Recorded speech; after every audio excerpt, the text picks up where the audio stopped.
So.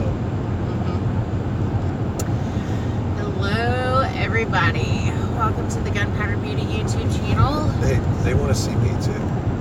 You may want to turn up the volume. Turn up the volume. Oh, I guess they do have it up. That doesn't really make a difference on your microphone.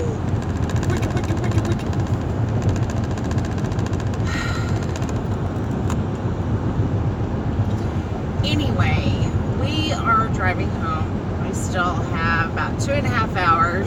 Damn. There's Mad Sexy. Mad Sexy. There's that sexy beast. There's George Cortez and Nodak. Hey, George. Hey, Nodak. I'm really sorry about putting you in timeout, Nodak. I really didn't mean to. Get over her. Jesus Christ. Hey, you know what? I'll make this. Well, I'm not really too worried about you. If that person's drunk driving. Well, I'll make this a restricted age video. But guess what? Fuck you, Tardot. Okay, so for those of y'all that saw my little story, I wasn't even able to tell you until you told me. Yeah, I dropped the phone. It went under the driver's seat, and I was trying to get it, and I come back, and I've deleted some of his messages from the chat, and then I hid him so no one else could see him, and so I had to try to unhide him. Anyways, guys, what were we saying now? Fuck you, Tardot. Oh, okay. Focus. So y'all have probably been hearing that a lot on our streams or on Roll Call, maybe some on Night Strike. Jill's been hitting armadillo. Great. Roadkill. Armadillo stew. Dinner at the Jelsma household. So. Is the car okay? Yeah. You got that little tiny car, don't you? Yeah, y'all didn't destroy isn't it like a Prius or some shit? So if y'all saw the stream with Night Strike, where we went I went and decided to wake Night Strike up, you're gonna know all about the fuck you Tardot. Apparently that is the new saying right now for any streams that aren't necessarily family friendly, and anytime that we're screwing around, is even I've started saying fuck you Tardot to everybody. Because when I pounded on Night Strike's door, if y'all remember, the first thing that came out of his mouth opening the door was fuck you Tardot. So I guess that's my new greeting, because we sat in there, that's all I heard. I hear armadillos grow about 12 feet in height. I've never seen an armadillo that big. Yeah, I would say, guys, listen, on a serious note with that, just be careful, because, I do get on Clover's chats. I try to keep mine PG, so just be careful about that. Don't be throwing it out there and kind of ruining the family-friendly vibe for some of the chats. But yeah, that's the fuck you Tardot thing, is apparently that's the new group, my new greeting. So yeah. It was just a Tulsa thing. Since we're still in Oklahoma, I'm gonna go with it. Yeah, the Tulsa streams kind of got out of hand, so they're not completely family friendly. I mean, there's gonna be some cussing. But that's about the worst of it. There's not really anything worse than that. So.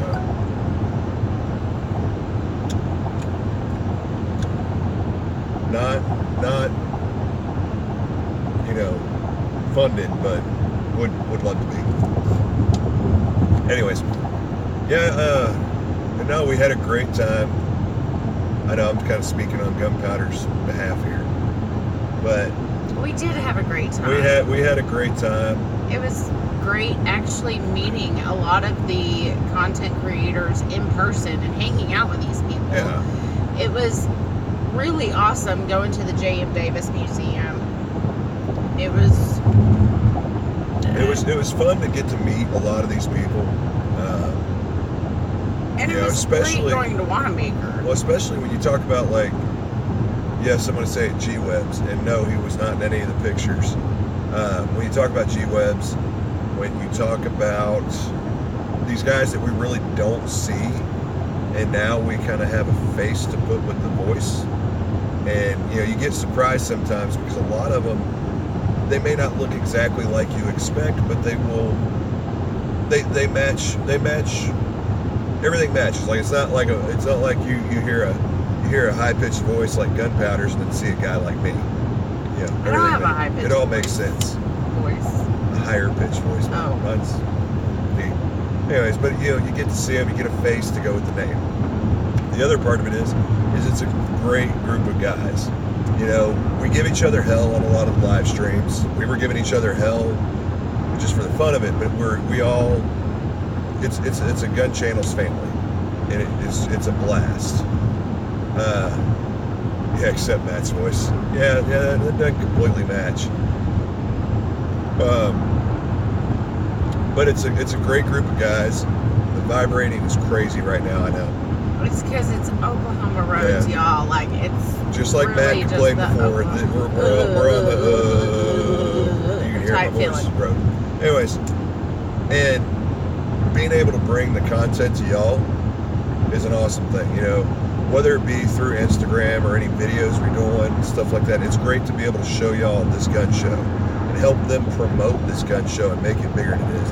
And to add to that, to help increase the Gun Channels community. I know Gunpowder was out talking to people, and it's not just vendors. Like I had a couple of vendors, Fort Scott Munitions, Call Valley Holsters, Battle Horse Knives. Me and Jelsman were hitting them up. Battle Horse Knives. There was a few others that we were talking to. I don't have all my cards and lists in front of me. There's a few others we were talking to that now we're getting vendors that are like looking at us and going, well, what's Gun Channels? And we talked to them about it, and they're like, I'm going to go check that out. So we got these manufacturers that may even join on the Gun Channels website. You never know. And then I've got, these, if you saw some of the live streams, there was a group. This is a big thing I was telling everybody. I was like, we had people, they didn't recognize us necessarily. There was a couple that did, but there's not necessarily a large group of people that recognize us from YouTube. But these guys saw what we're doing, and they clicked that, hey, they're streaming, I think. And he came over, talked to us, and said, me and Rokal, and was asking about it. And we were chit-chatting. Y'all probably saw it during some of the live streams. And we got some subscribers right there, and got some guys that were going to go check out Gun Channels and everything. And it was awesome. It was the ability to increase the Gun Channels family and bring people into that fold. So yeah, that was an awesome thing to be able to do. That's right now. George Cortez snores. Who snores in the group? Oh. I don't want to necessarily call anybody out. I've heard some stuff.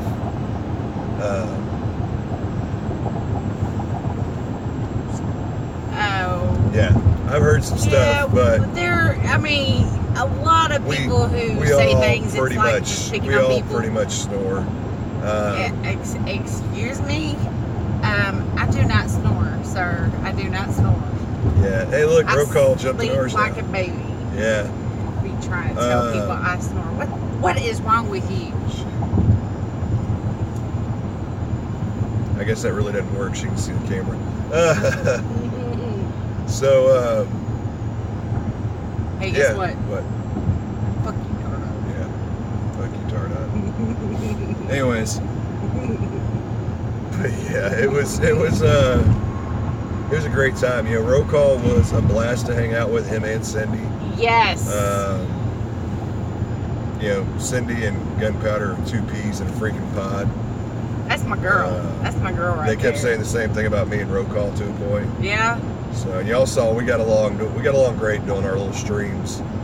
Our little 15 months, we know. I'm setting the date. Just know that we will be in Indiana in 15 months. See if there's like Wi-Fi or some shit on the plane, and you can like stream yourself drunk trying to Drop the flaps. Drop the flaps. Yeah.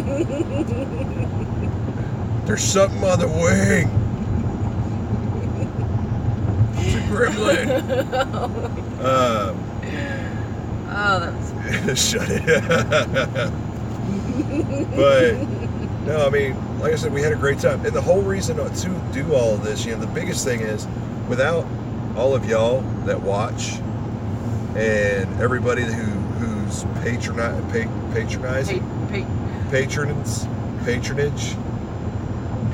to the channel, patrons, and everybody that watches, this would be one of those things it would be pointless and it would be impossible to do. So it's great to have that feedback, those people that are there to help support and watch what we do and enjoy watching what we do. So that's why we continue to do these things. And I'll say, Roll Call he's got one vendor that they actually have my card with his information on it. So we'll probably end up both getting contacts from them, but they're awesome. I'm not going to throw it out there. I'll let him do it because he did a video with them. But, it's an awesome little vendor that really needs some help developing up. Since we're all small channels, it's going to be something to help us build up too. So, y'all, in the near future, make sure you have the bell clicked on Roll Call 219 so you don't miss the video that we are talking about when it is uploaded. Take exit 63B for US 69 South toward Atoka, Dallas. At least y'all know where we're going. Yeah. Hey, we're going to Dallas, if y'all didn't know that already. I think most of them did. Anyways, but yeah, make sure y'all have Roll Call's bell clicked. Click Roll Call's bell. Click his bell. Click his bell. Click his bell. Click his bell. Because he's got some good vendors. He's got videos for it. Well, like I said, this one is pretty awesome. The stuff that they do.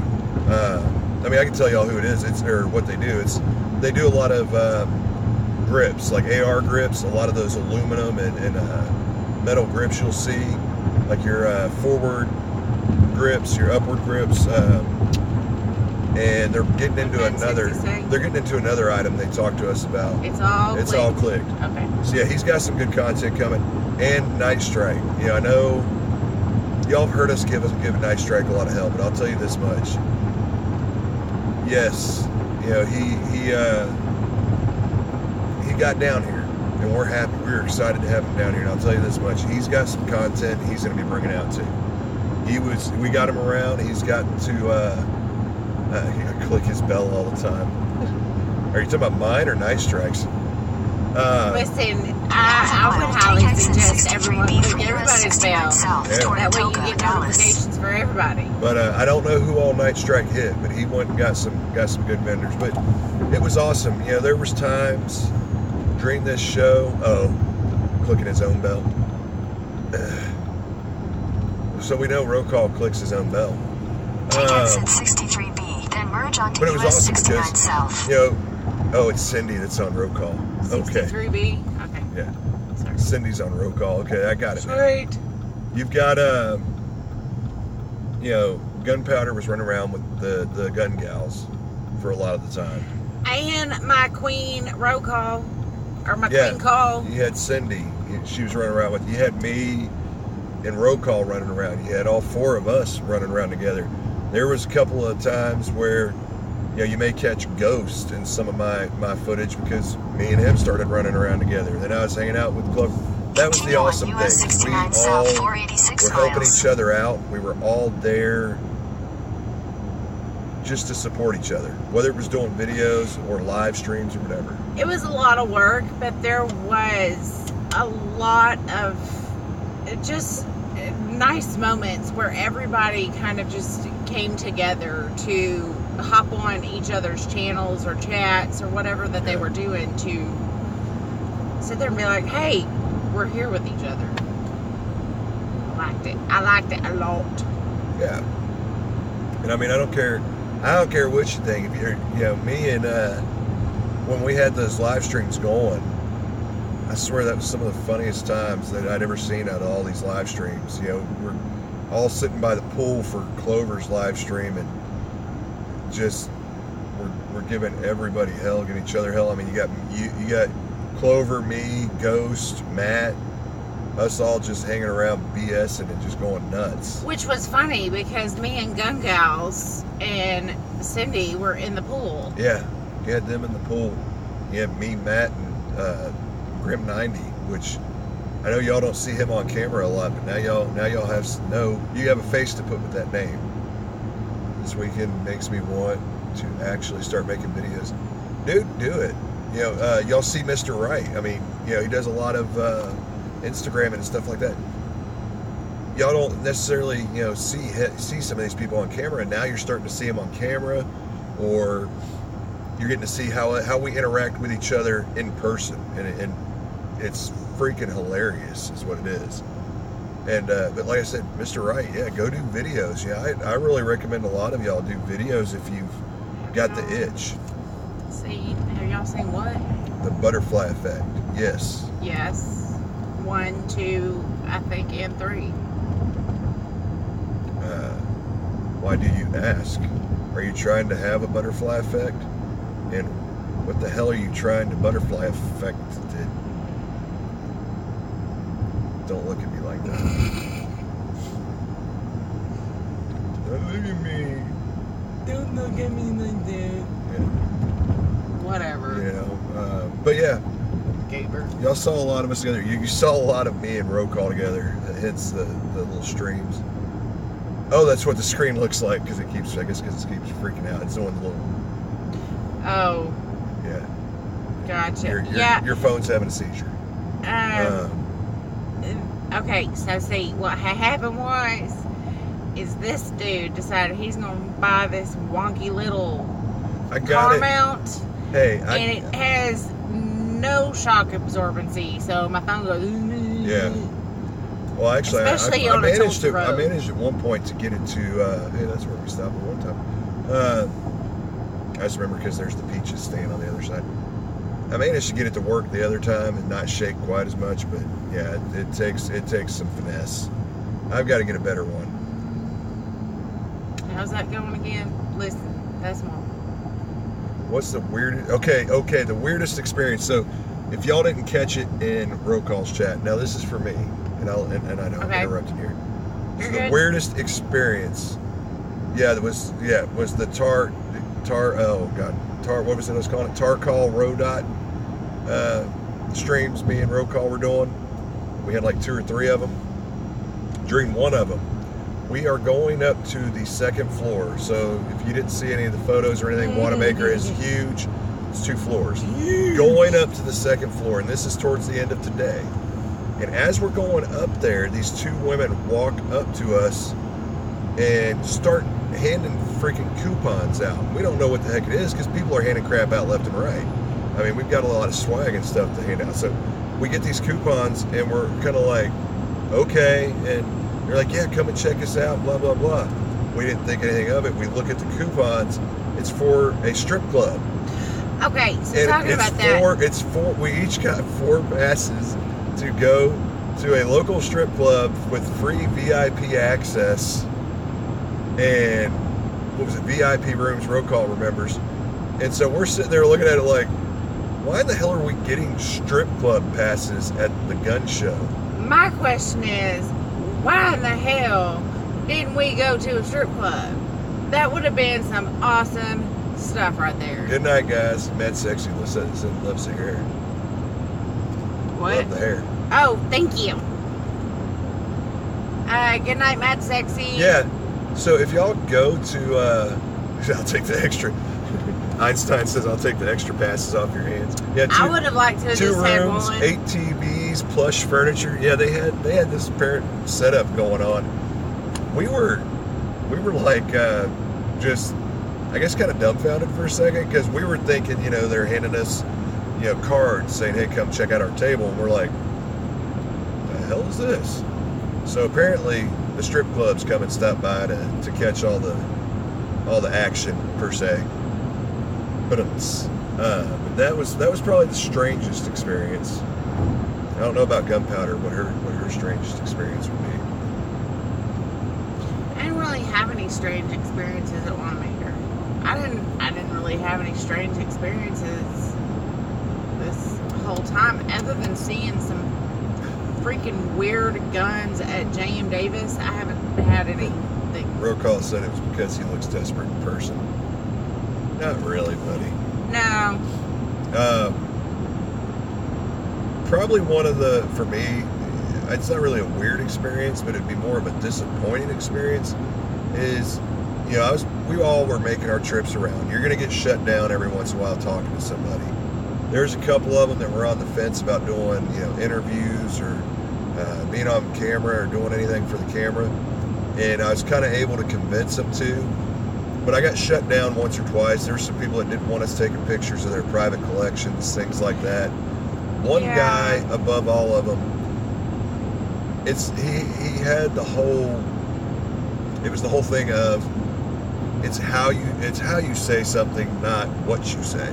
So I go up to one of the AR-500 steel tables. They have steel targets. And I was actually thinking about buying a steel target. I got a bad connection. Because they had some great prices on their targets. You know, it was like 6-inch plates for like $20, 20 or $30. I was like, sweet. I was going to talk to him about his plates to kind of get some information on them. And, you know, one of the things I did, I handed him my card and said, hey, so we're here with the media group covering Wanamaker. I would want to know if you'd want to, you know, we do YouTube and all kinds of media. Would you like to do a little bit about your product and kind of tell me about what you got going on? And immediately, before I even get the whole sentence out, he goes, I don't need any of that. And just, it was exactly like that. I don't need any of that. And so I just was like, okay, and turned around and walked off. Of course, there were some other comments going on in my head that I didn't really say, but yeah, when you kind of get those comments like that, where it's just like they're rude, more or less, then you're kind of like, you need to pause between bad connection, because it buffers and then it skips. Okay, so for what y'all missed, I had a guy be a dick when I was trying to just talk to him, and he kind of blew off a sale, more or less, because I was gonna maybe buy something either way, but I asked him beforehand if he wouldn't mind doing a video talking about his product for AR-500 steel. Anyways, he kind of lost a sale with that. Not that I cared whether or not he wanted to do the video. I might have still bought something, but when you're rude about it,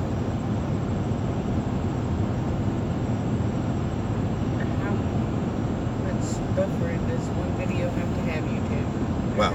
So, okay, keep saying it's bad connection. So if y'all are losing, I'm sorry. Anyway, Jesus. We're trying not to talk during bad connection. So, anyways, yeah, so to me, if he would have been a little more polite about it, just said, no, I really don't want you to tape my table. I'm not interested in that part of it. I would have said, okay, that's fine. Let's talk about your product. You know, maybe I can just, you know, buy one from you, and, you know, I want to try it out. No, he kind of looks at me and goes, I don't want any of that. And just blew me off. So, completely. So, that's one sale you lose because you're going to be a dick. So, but there were a lot of nice vendors out there. Like I said, you know, Fort Scott was great. Yeah. I love those guys. They came over to us. That dude came to me at Gunpowder when we walked up to the table. He's like, y'all doing media, right? And he's actually, the guy with him, I'm going to try to get him on the channel. Maybe do a stream with him or something. Okay, so it's still coming through is what they're saying. Oh, okay. Anyways, the guy that we talked to, his name was Jonathan. And he's with Fort Scott, and he does their social media, so definitely go check out YouTube, Instagram, all of that, and, you know, hit them up. And hey, Kenneth, oh my God, it's shaking like crazy, I can't read it.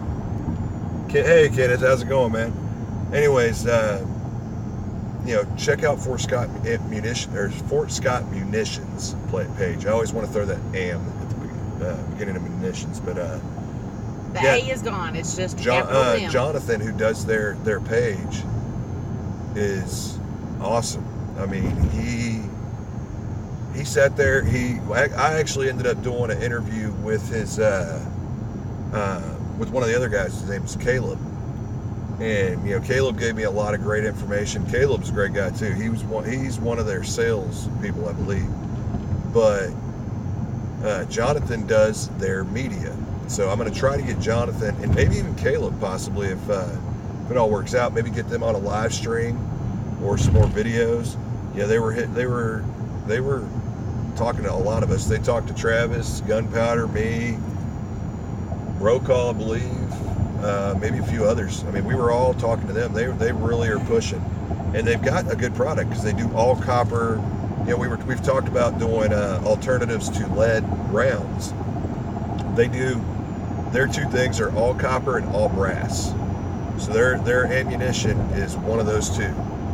And Gizzard's worked with them before. And they've got something new coming out that popped up after I started following them and I was talking to them a little bit. Popped up on their Instagram. They don't have every round possible, but now they're going to start doing 357 SIG. So, and they're not horribly priced. So if y'all have seen any of my previous videos, I bought some all copper rounds that were done by Barnes, which is a ammunition company. I believe they're based out of Texas. They do their Vortex ammo, and it's all copper rounds. And those all copper rounds from Barnes were about $24 to $25. Yeah. And this stuff from Fort Scott is like about $3 or $4 cheaper. So, it's something to definitely look into. The ones for the 45 ACP was $21, I think. Yeah. It was really nice.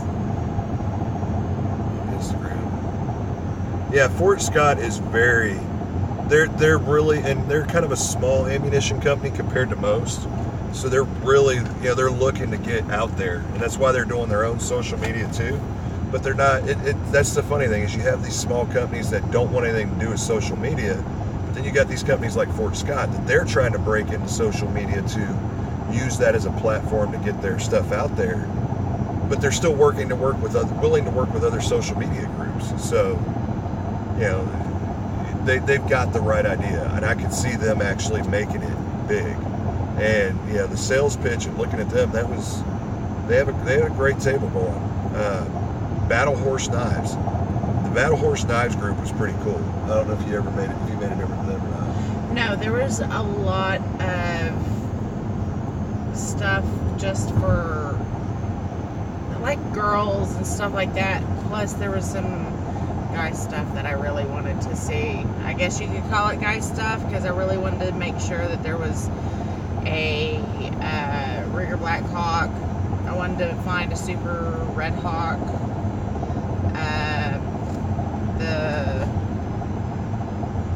What was it? The other one? You talking about the GP100? Yeah, the GP100.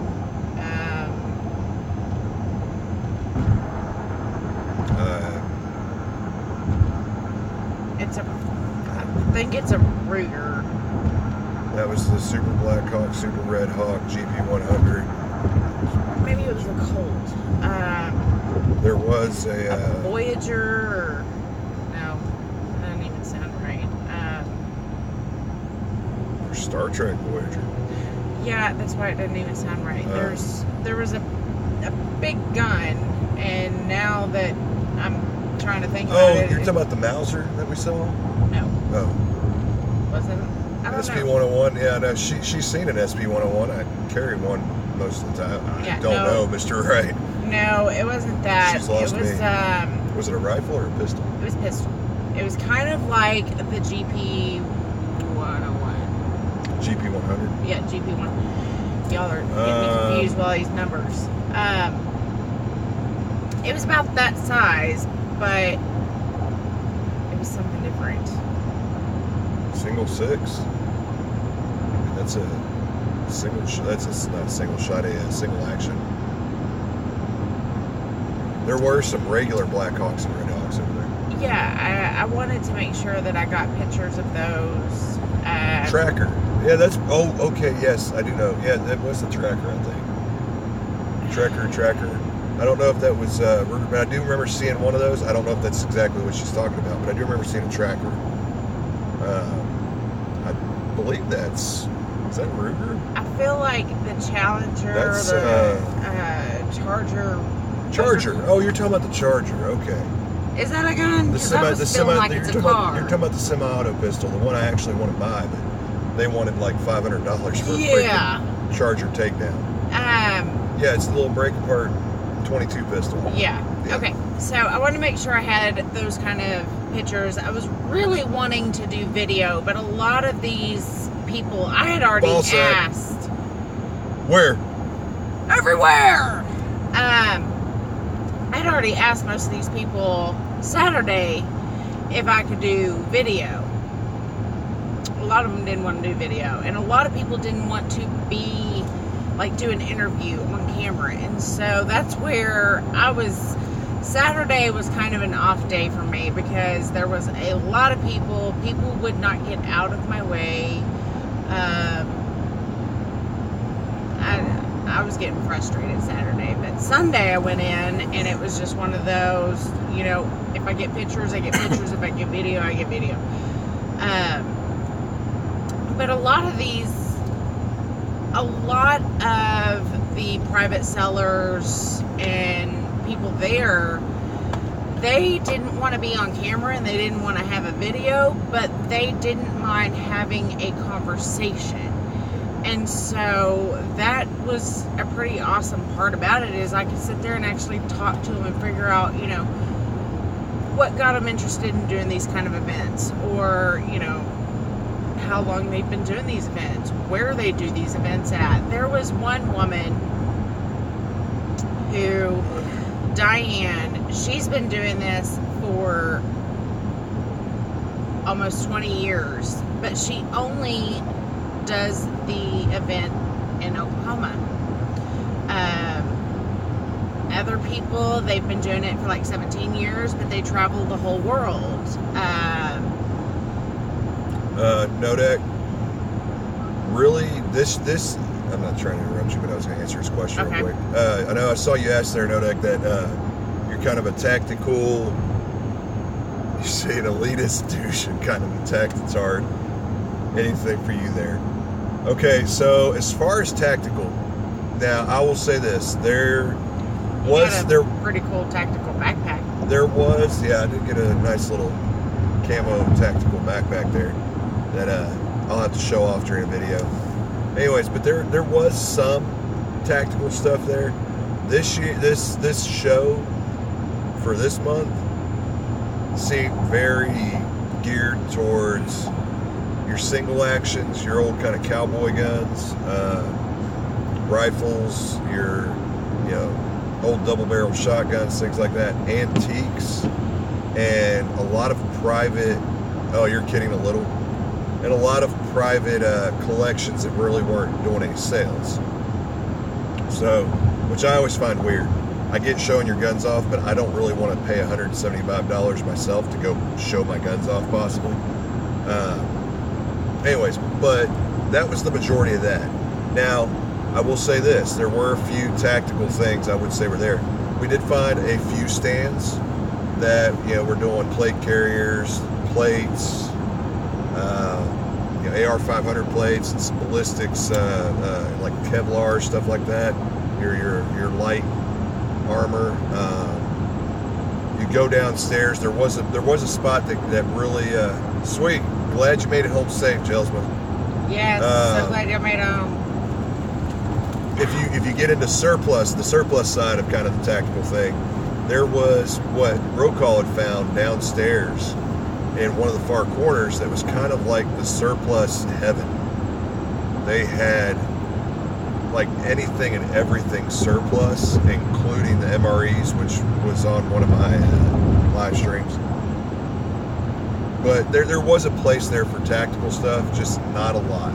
Now the cool thing was, and I hope, because we're gonna save money, and I hope they do it in November, is there was a couple of stands. One was you can get a complete AR-15 upper for $399, I believe it was, or buy the whole parts kit to build yourself for $556. Then there was another stand that really caught my attention. That, I mean, it was busy the whole show, where you would go to, you could go and pay $449 and have a rifle built in front of you. Now, given that's like your starting price, $449. If you start upgrading parts and stuff, you're probably just hiking it up. I didn't get a chance to really go talk to them a whole lot, because every time I walked by, they were pretty much packed and busy. But those were some of the more awesome tactical things I saw. So, anyways, back to what you were saying. Sorry, I totally forgot. You were talking about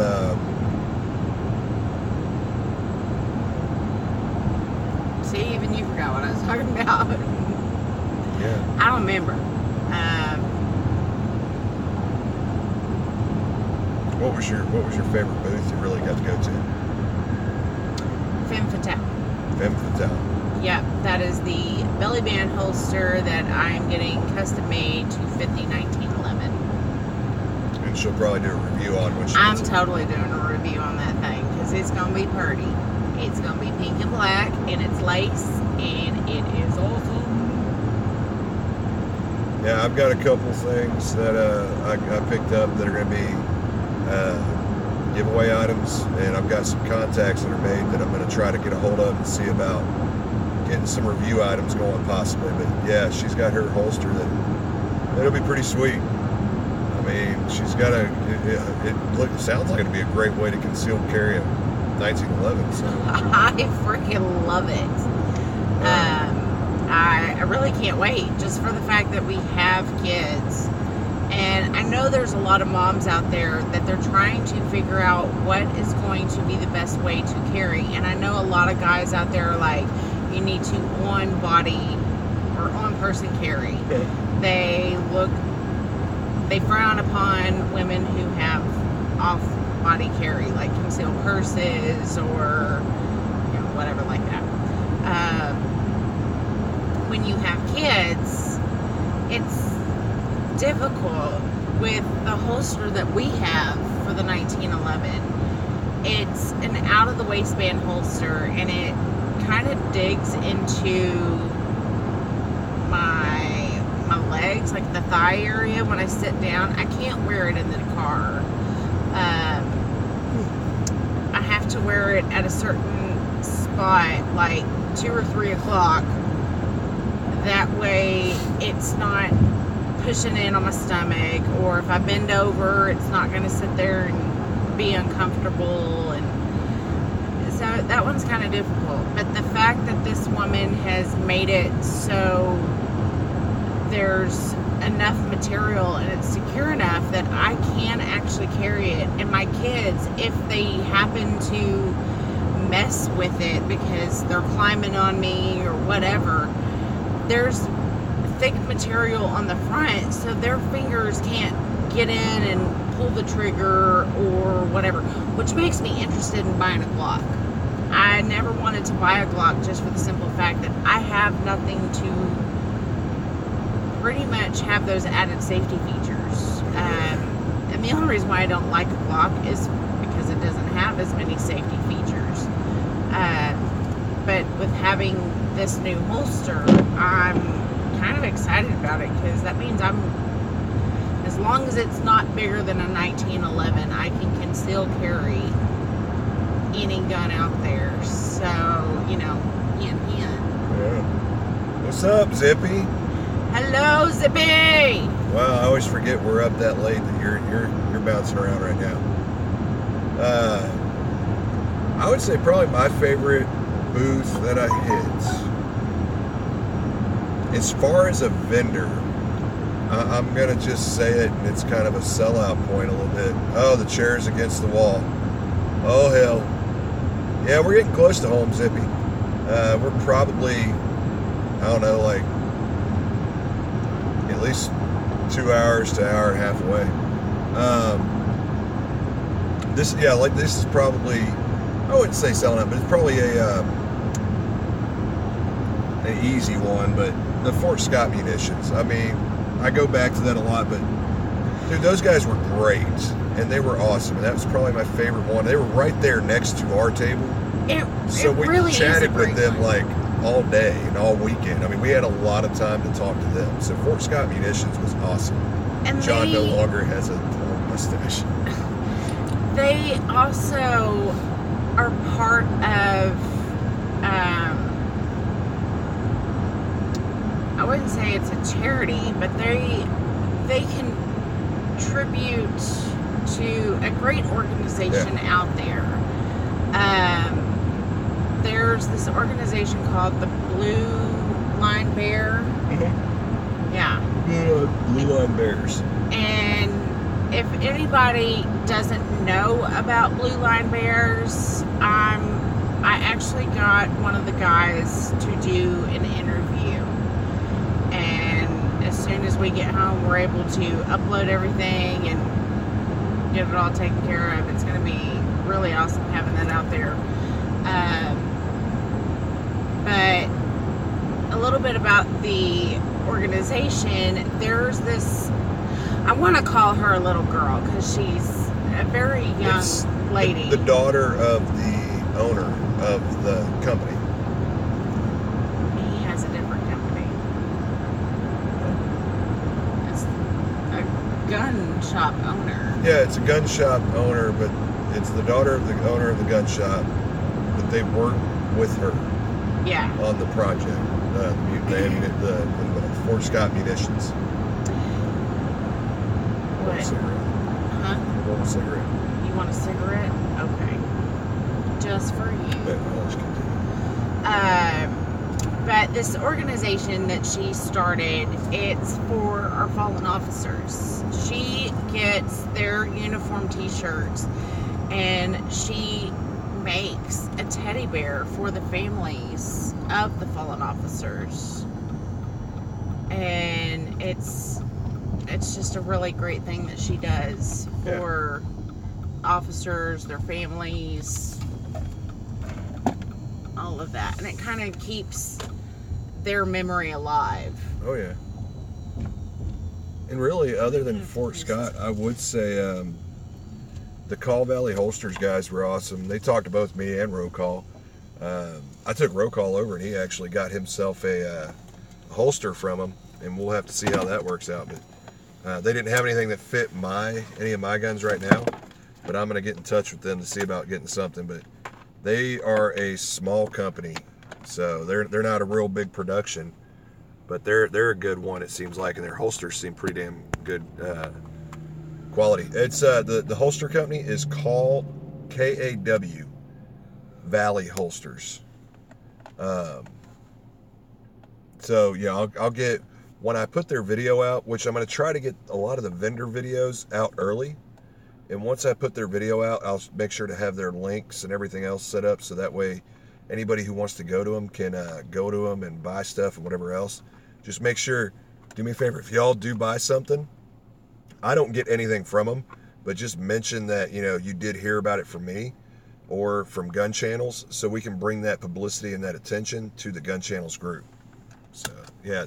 And they've got a limited, now I will say, right now they've got kind of a limited selection of guns they do work on. Obviously, if it's a common gun, like, Glock, or, Roll Call got a, appreciate it, buddy. Yeah, we appreciate it. God, what was the gun he got? Who? Roll Call. I'm trying to remember. Oh, it was a Walther. He got his Walther Creed. He got a holster for. We found a holster that matched it because it's almost like a PPQ. So he got a holster, but it's certain brands and common guns they do have. So definitely take a look at them. They also do mag holsters, wallets, all kinds of things. So I'm stepping out to smoke. I don't know if you want to grab your phone, but it's dying. I'm gonna go grab my phone and it's back. Oh, the cord's long enough. That means I gotta go on the other side. All right, fellas, hold on.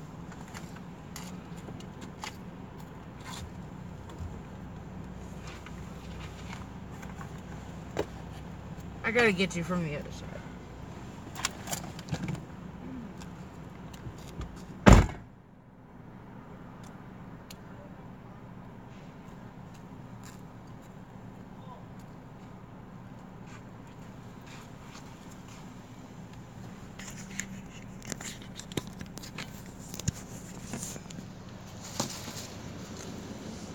All right, so. Oh, and guys, just one other part about that with the Call Valley holsters. They're also a good one because they did say to me and Roll Call, and this is part of our interview with them, was the reason they started that company was because they started getting into guns and buying all these holsters and saw, they didn't want to pay $80 for pretty much what Kydex for a piece of plastic. So the big reason they did it, so take a look at the prices because they try to keep it cheaper. They ranged about $30 to $35 for holsters. So, obviously depending on the size of the holster and everything is going to make a big difference, but that's a pretty good deal there. Take 5, guys. Smoke them if you got them. Yes. It's really... Just driving this late at night or early in the morning, it gets a little... We'll get home at 4-ish. 4:55. Yay. Choctaw. Yeah. Now the non-vendor boost that I liked was we did hit, I know me and Roll Call, and I think me and Ghost at one point hit a lot of revolver booths. I've got a couple of booths. One is like Smith & Wesson Collectors Association. They had a lot of like old and rare Smith & Wesson revolvers. Then you also had the Colt Collectors Association that had old and rare Colt revolvers and stuff like that. So those are pretty awesome to see. So that was a good one. Especially since I'm a revolver guy. No, nobody could tell. I'm not really a revolver girl, but I do have a few that, fit my fancy. I don't really know a lot of guns that I saw, but there were a lot of great booths there. I did get the card and information of a guy that actually uses a lot of like brass shells and miscellaneous stuff for jewelry, money clips, shot glasses, salt and pepper shaker. That's pretty awesome. He turns a lot of this stuff into really neat stuff. There's Chardot's necklace. My 7.62 necklace. Detroit Yeah, holsters. EOTech. I think EOTech was actually there. I think I went up to them at one point and talked to them. I don't remember if I got any video off of theirs though, but I did go to talk to them if I remember right. But I think they were. I want to say it was EOTech that I saw that was there. May have been one of the other optics companies. I can't remember. Of course, here's the problem too: is a lot of the companies may not have been represented by their own people, but the places that are selling their stuff almost exclusively or anything, like if it's something that they just sell EOTech, they had an EOTech banner up. We kept seeing a Slide Fire booth, but when we went up to it, it wasn't Slide Fire. It was, I forgot the name of the company, but they kept saying Slide Fire. There was one booth I saw that had fidget spinners, but no, I didn't talk to the fidget spinner booth. I didn't see fidget spinners. It was one of the gun booths had like little trinkets.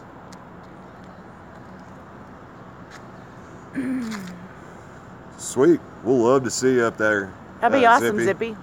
Yeah, the more the merrier. This year we had about 30 content creators. Not all YouTube. YouTube, it was probably about 10 or 15. We're gonna try to make it. Oh, we're gonna make it. Okay, we'll get it. I thought we were going to Vegas. That's in January. He's got a lot of money to save up. Okay, so apparently we're gonna get a lot of money saved up so we can go to Tulsa and Vegas. But remember, anything you buy off of tardotproductions.com or any shirts you buy, and if And if you go to Patreon, whatever, that's all going towards the channel, to improve the channel. And when we go do these things, that's where a lot of that's going to go to, is to get more content for the channel. If you're able to and you want to, feel free to buy a shirt, catch us on Patreon, buy some paracord out of my website. I'm going to start adding more items, and we got the magnets that are going on there. That all just goes straight back to the channel and getting us to these places like this. So www.tardotproductions.com. Will you get me a Monster?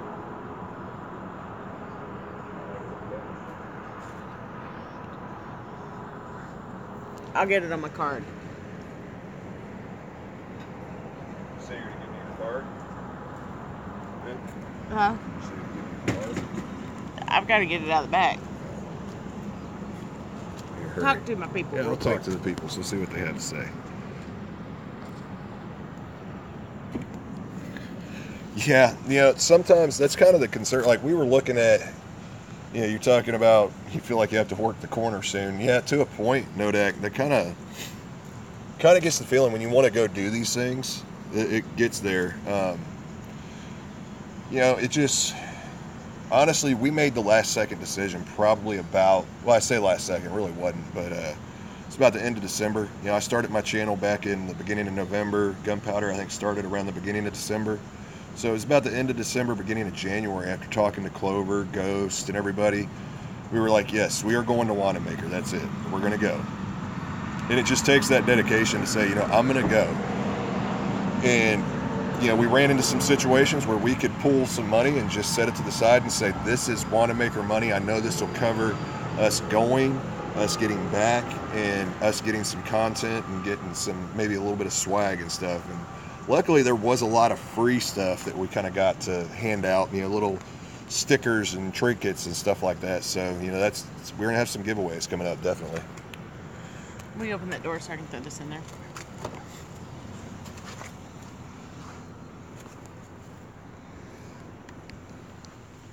All right. He didn't know it yet, but he's totally driving on the way back. I drove this far. I'm tired of driving.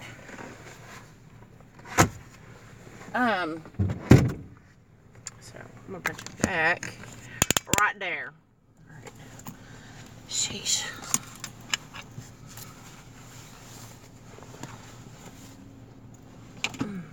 It was a really awesome weekend.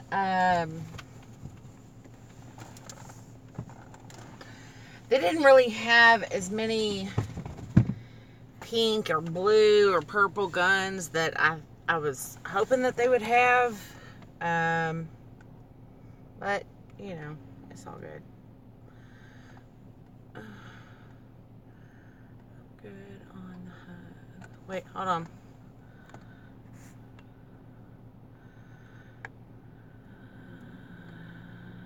Whoa, I missed a lot. Okay. I'm going to Tulsa in November. Had a kidney stone removed Monday. Could not make it. Well, I hope you get to feeling better. Yeah, kidney stones are the worst. Yeah, I might have to work the corner soon, I feel. Well, shake what your mama gave you. Shake what your mama gave you. New truck, fixing house. I like guns. I'll offer discounts to any of my YouTube friends. I'll be in Houston to give hugs. I'm good on hugs. And not in Houston. It's funny. It's funny. Yeah, I'm a big hugger. So, anytime I can sit there and get a hug, I'm like, shoot, sign me up. I'll take one. I'm just glad Roll Call didn't charge hugs. Man, I'd be broke. No joke. I need a Tiffany blue holster because I have what's called a style. Yeah. Okay, so speaking of Tiffany blue. I am looking into getting, the scary gun. I want an AR-15. Tardot wants an AR-10. I'm not sure about details because y'all know I'm still learning about all this. But the details that I do know is I want it black and Tiffany blue, which is going to be Cerakote, so it's going to be called Robin's Egg Blue, I guess, because they couldn't call it Tiffany Blue, but it's the same freaking color. But whatever. Hold on. I've been watching the Michigan legislative news in case there was. Okay. Thank you. Let's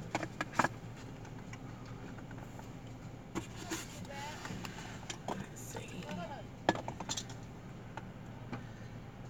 Legislative news in case there was any action to report while you all have been ducking off. All clear. Thank you. Thank you. Seriously, take care of it. You can't imagine that. I had a few of them. I didn't like the removal process. Yeah, it really sucks. I've never had to have one actually removed. I have had kidney stones though, and they really are the worst. Really crappy part, I had one while I was pregnant. And like being pregnant isn't hard enough, but yeah, having kidney stones, it doesn't matter what you got going on. Kidney stones just make you feel like crap, and they're painful. Currently have stones, and they are only the thing in 40 years that has brought me to my knees. Yeah. Yeah, they will. I know a few people with them, and it sounds like hell. It really is. I would almost rather have a root canal, or I don't know. The last time I had them, I almost would rather just have somebody shoot me, just to make the pain go away. I don't deal well with that kind of pain. So you are definitely going to be in my thoughts and prayers. Hope you get to feeling better. Wife hit every red light on the way to the ER. That's the way it goes, though. When you're in pain and you need to get there fast, you're going to hit every freaking red light, or you're going to be stuck in traffic, because, shit just can't go the way it's supposed to. I've really got to change this one to adult content, because that's just, I'm letting some stuff fly away too much tonight. What? I had a stone once. I was lucky I was able to take meds that would break it up and piss it out. That's yours. My door is full.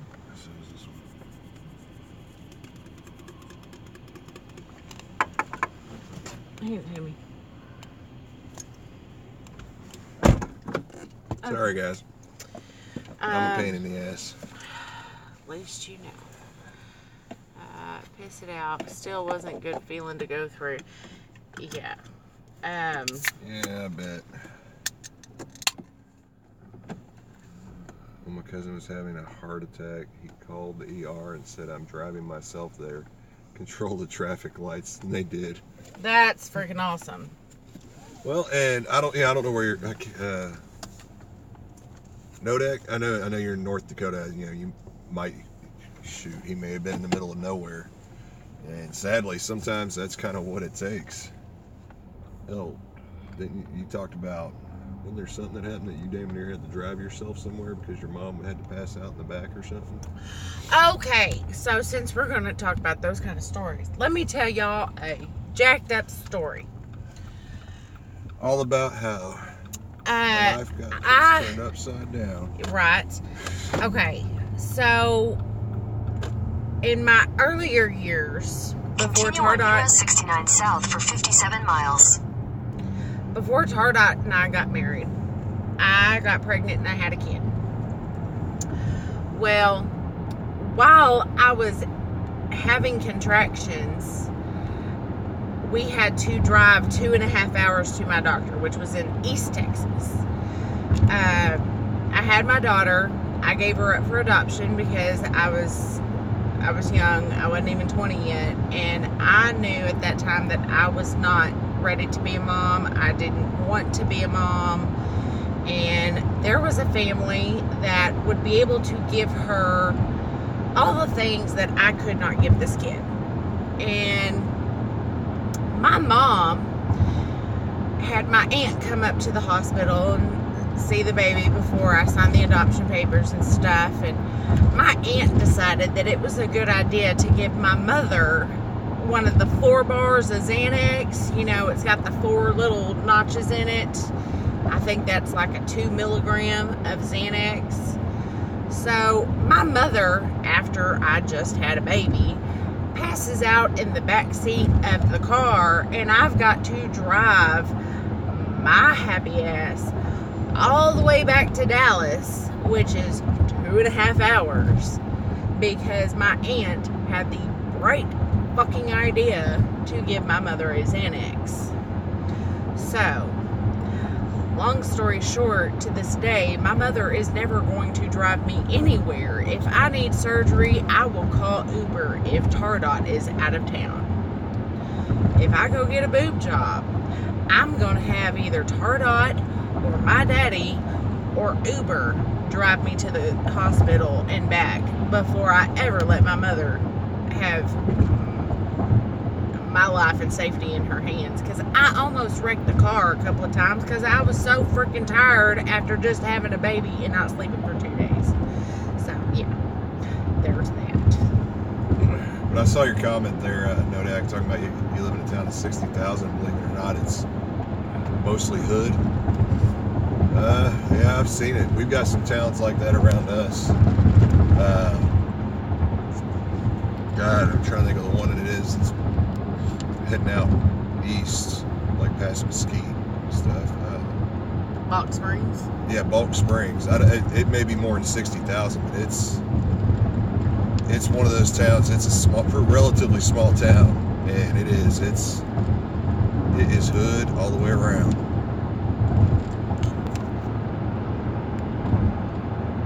Saginaw? Isn't that in Michigan? There is a Saginaw in Michigan. I don't know if that's what they're talking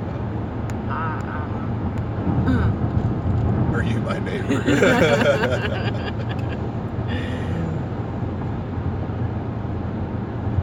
Texas is interesting, I'll tell you that much, because you can literally go drive 1 hour out of the hood and end up out in the country, believe it or not. And then in the city we live in, which it's not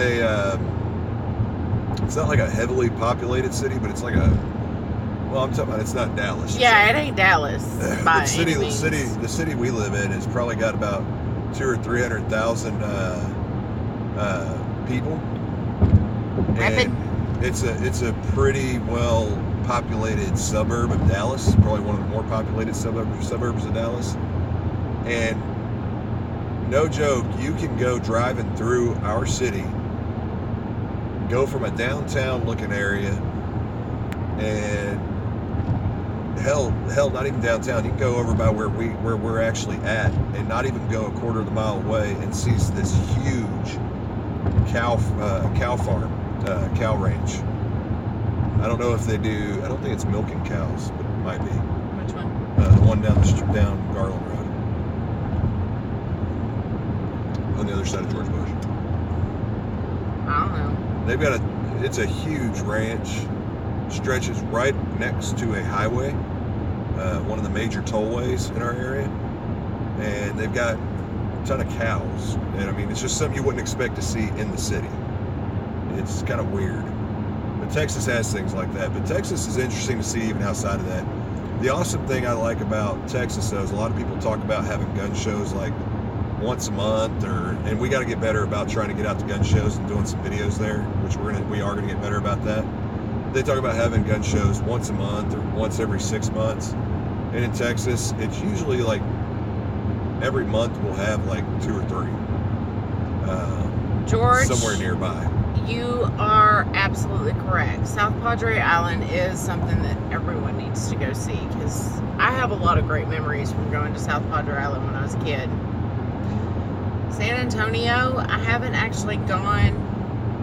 I've lived here my whole life. I haven't actually gone to San Antonio to visit. I've been through San Antonio, but I haven't actually stopped to check it out. I did need to. I did make it to San Antonio a while back for training, but yeah, I didn't get out to do a whole lot, but yeah, it was pretty awesome. It's Tennessee, Laredo, Texas. That's Wayne. cool. Oh God, Wayne County. You may not be neighbors with anybody else, but you might be neighbors with my dad. He lives in Wayne County. Yeah. He's actually on the edge of Detroit also. He's in a little town called Monroe. And we've been through Wayne County. We've been through Detroit. What's left of Detroit. So, yeah. Which ain't much. Yeah. There's certain parts of Detroit you go through there. I'll tell y'all this if you haven't been there. There's certain parts of Detroit you go through, and it literally looks like somebody set off a nuclear explosion and just destroyed the city. Pretty sure they modeled Fallout 4, that video game, after that. Oh, you're in Belleville, but you are familiar with the area. Yeah. Yeah, he's out that way. We usually, and that's what we've talked about with a couple of the guys on gun channels that are in Michigan. Is, you know, we all got to get together sometime and do a shoot or something, because we usually go up to Michigan at least every other year. So I don't know when the next time exactly we are going to make it up there, but we're talking about making a trip. And so I'd love to do meet and greets with everybody, go do a shoot, something. The guy I work with is from Detroit, and he talks about it a lot. His whole family of 10 moved away from there. Yeah, I can see why. It does. It kind of looks like a wasteland in a lot of areas. And the wild thing is there's still a lot of crime. Like, you can drive through an area and not see a person in sight for a while. Yet there's worse about some of they have a ridiculous amount of crime. So I don't quite get it. So there's another comment. I'm going to scroll down. My law enforcement officer friends strongly encourage carrying around here. I've been robbed at gunpoint a number of times. Oh crap! I'm sorry to hear that, but yeah. Yeah. Believe me, I can understand that. If anyone goes to Michigan, I'll show up. It ain't far from me. Well. Yeah, well, we're talking about it. Whenever we actually are going to get up there again, it may not happen this year.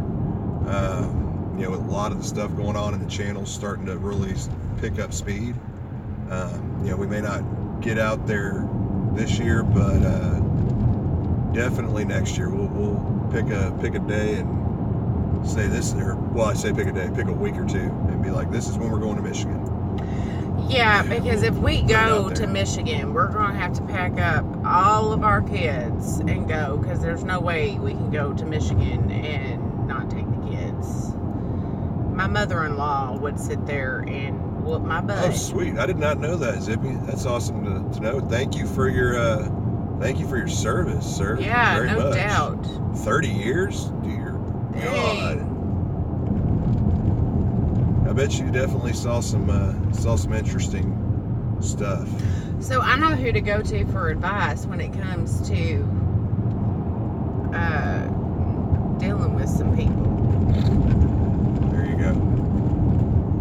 I may need your email, sir, just so I can sit there and get some advice. So yeah, and there's some areas, just to put it out there for everybody, you know, there are some areas that we're usually in a lot. And if you are in the Dallas area or anything, and there's something going on, and you want to, you know, get a hold of us to say, hey, you know, why don't you come out and do this or come out and do that? let us know. We have no problem. If there's, if we're wanting to get a shoot together, or if we want to, if we want to do a meet and greet, I have no problem with anybody that's in the area. You just let us know. Hey, what do you think about this day? You want to go do? Do y'all want to try to have a gun channels thing? Because we do have apparently several people in the community from the area. Mr. Wright, one of the guys up at the, she may still be on, but Mr. Wright, he's from the area, so we got a bunch of us. But we also end up in Kentucky a lot. I've got family up there, a lot of family. And we're going to be going to Indiana to go see Brokaw and his wife Cindy. So, any of those 3 states. Yeah, we tend to do a lot of traveling. Anywhere, even hell, I'll even say anywhere along the way to any of those places. If we're going through, because I've got another mom that is in Tennessee that I'm still trying to get. And I already told Ghost too that if we're heading up to Kentucky or anything again, we'll stop in Arkansas. Stop at Little Rock and get a hold of him. Because he said he's not too far outside of it. That's pretty cool. Pretty cool indeed. I feel like I'm missing out. You're behind. I'm sorry, guys. I'm sorry. Yes, sir, but I'm still here kicking ass. Absolutely. General relativity. Work is slowing in town right now, and robbery is up. Sorry, guys. My contacts get blurry. Work is slowing in town, but robbery is up here, unfortunately. My dad says it was like this in the 80s. Dang, no heck. And hurricane, hey, we were affected by a hurricane about a year ago. Yeah, there was the one that hit. Were y'all affected by the hurricane? Yeah, there was the one that hit the Houston. Was it or not Houston? Yeah, Houston. Last year? Yeah, wasn't it last year? Yeah. Yeah. Yeah. I don't remember. I'm trying to remember the name of the hurricane. I don't remember. We weren't personally. Not us, but I have family in Houston that they were affected by it. Thankfully, my sister, where she lives,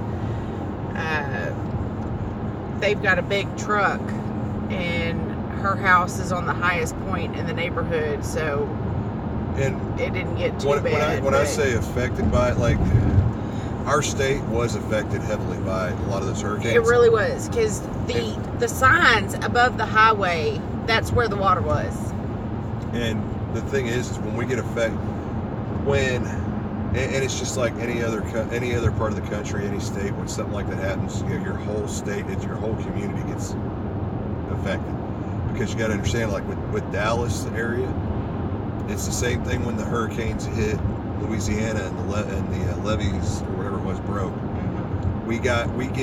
Whenever this happens, we get a massive influx of people that suddenly either move or are just temporarily relocating to Dallas. And so, it's not always a bad thing. It's not a bad thing to help them out. It's just you get that sudden influx of people, and if the area really isn't ready for it, it really affects your economy and just everything happening at the time. And then all of a sudden, you do adapt to it, and all those people leave. So.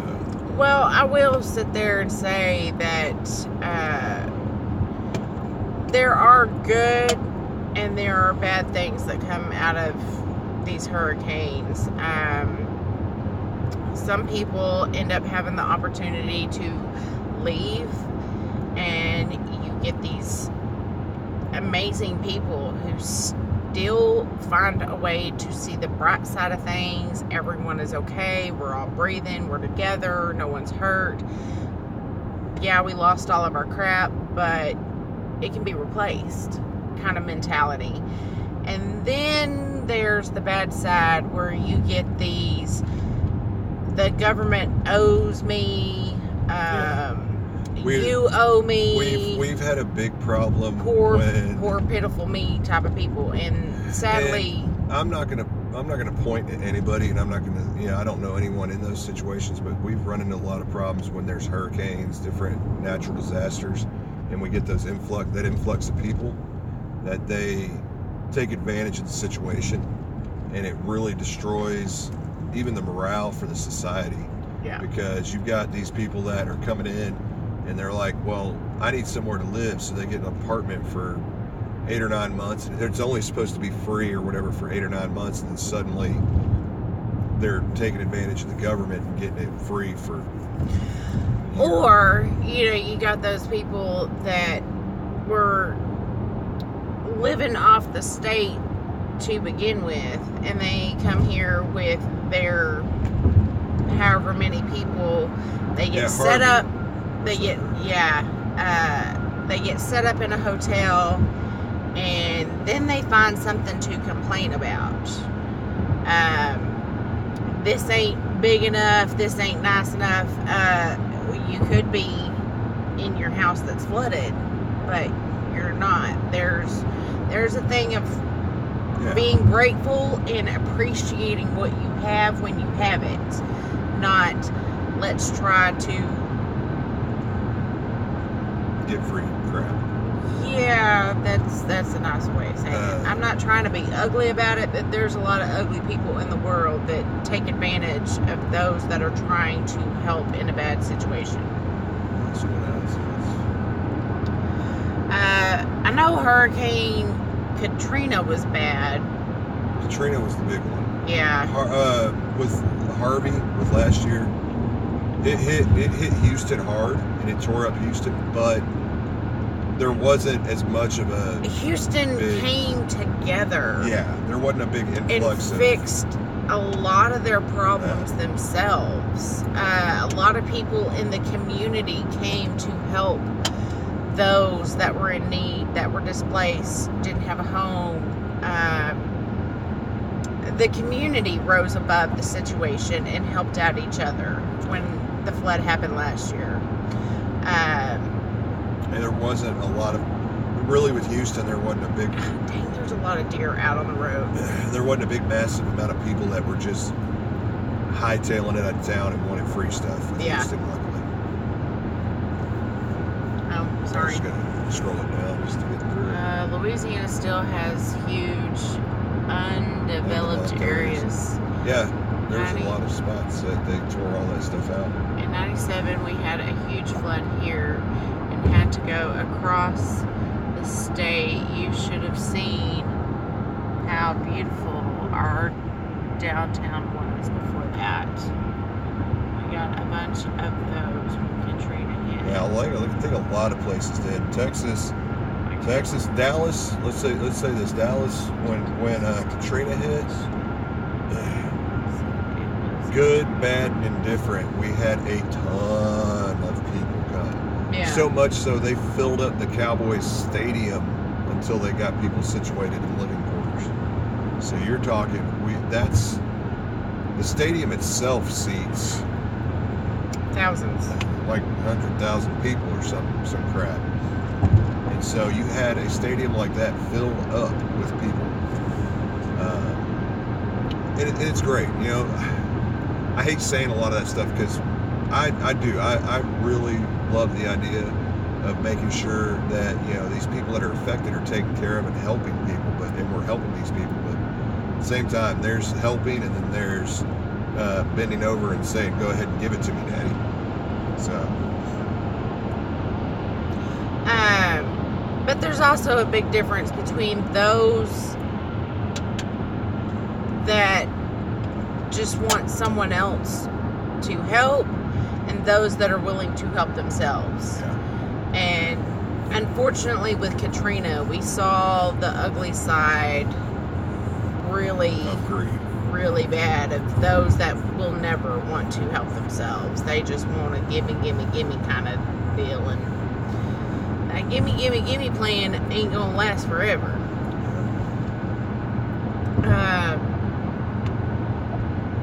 Now I'll say this too, kind of on the topic of natural disasters, and this is kind of going back to the gun thing. That is one of the things that really drove me nuts when it came to Katrina, and even, Harvey, they didn't do it, but with Katrina, especially in Louisiana, when Katrina happened, that brought something really big to light to me. There was a lot of areas, whether it be sheriff's departments, whatever else, that took advantage of this to use it as a reason for restricting rights, taking away rights. They were going around and they were wanting to take up people's guns because they were so afraid of what was going to happen. But you got to think, when something like that happens, and you've got your not so trustworthy people that are going to go around and try to loot and rob, the people that are staying there, they're going to need something to protect themselves. And it gets ridiculous when a government goes, okay, we're going into a natural disaster phase, we're going to martial law, whatever else, so now we got to take away everybody's stuff.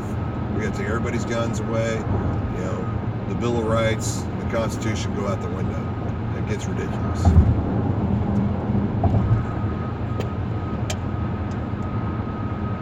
was trying to figure out what that truck was doing, just parked on the highway on the opposite side of the road.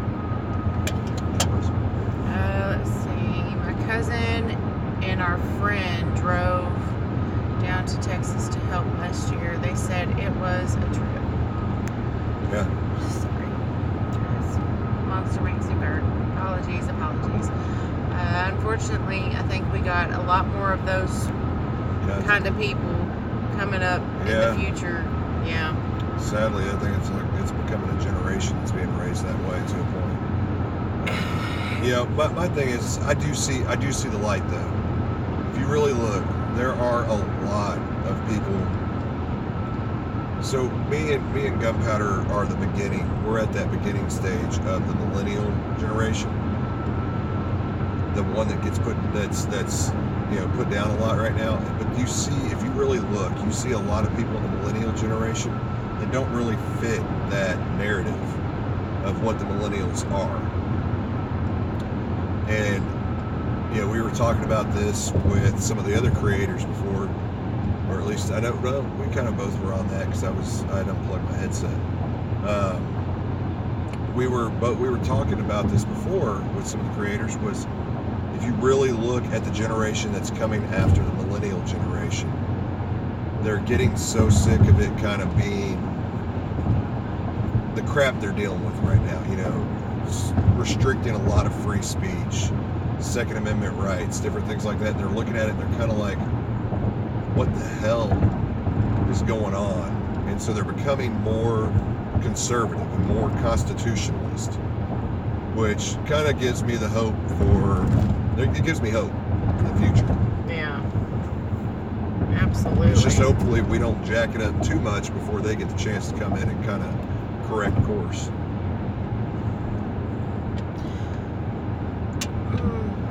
I don't know, because you've got these. Now, I'm not going to say that all high school students are what you see like in the media.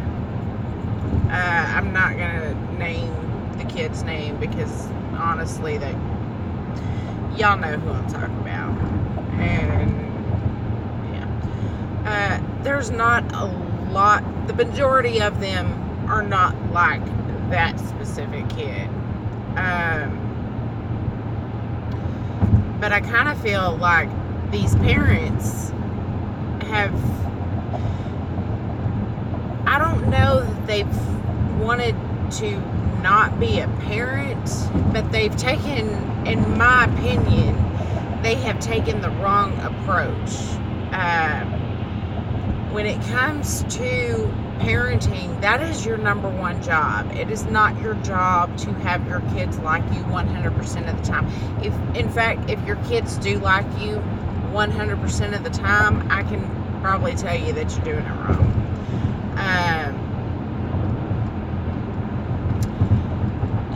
You aren't here to be your kid's best friend. You're here to parent them. You are here to teach your children how to grow up and be decent human beings, how to be able to live and provide for themselves on their own. You are here to raise children that aren't a dependent. You want independent children who look forward to moving out of the house, creating their own life, and having their own family, or just having their own life and moving out of the house.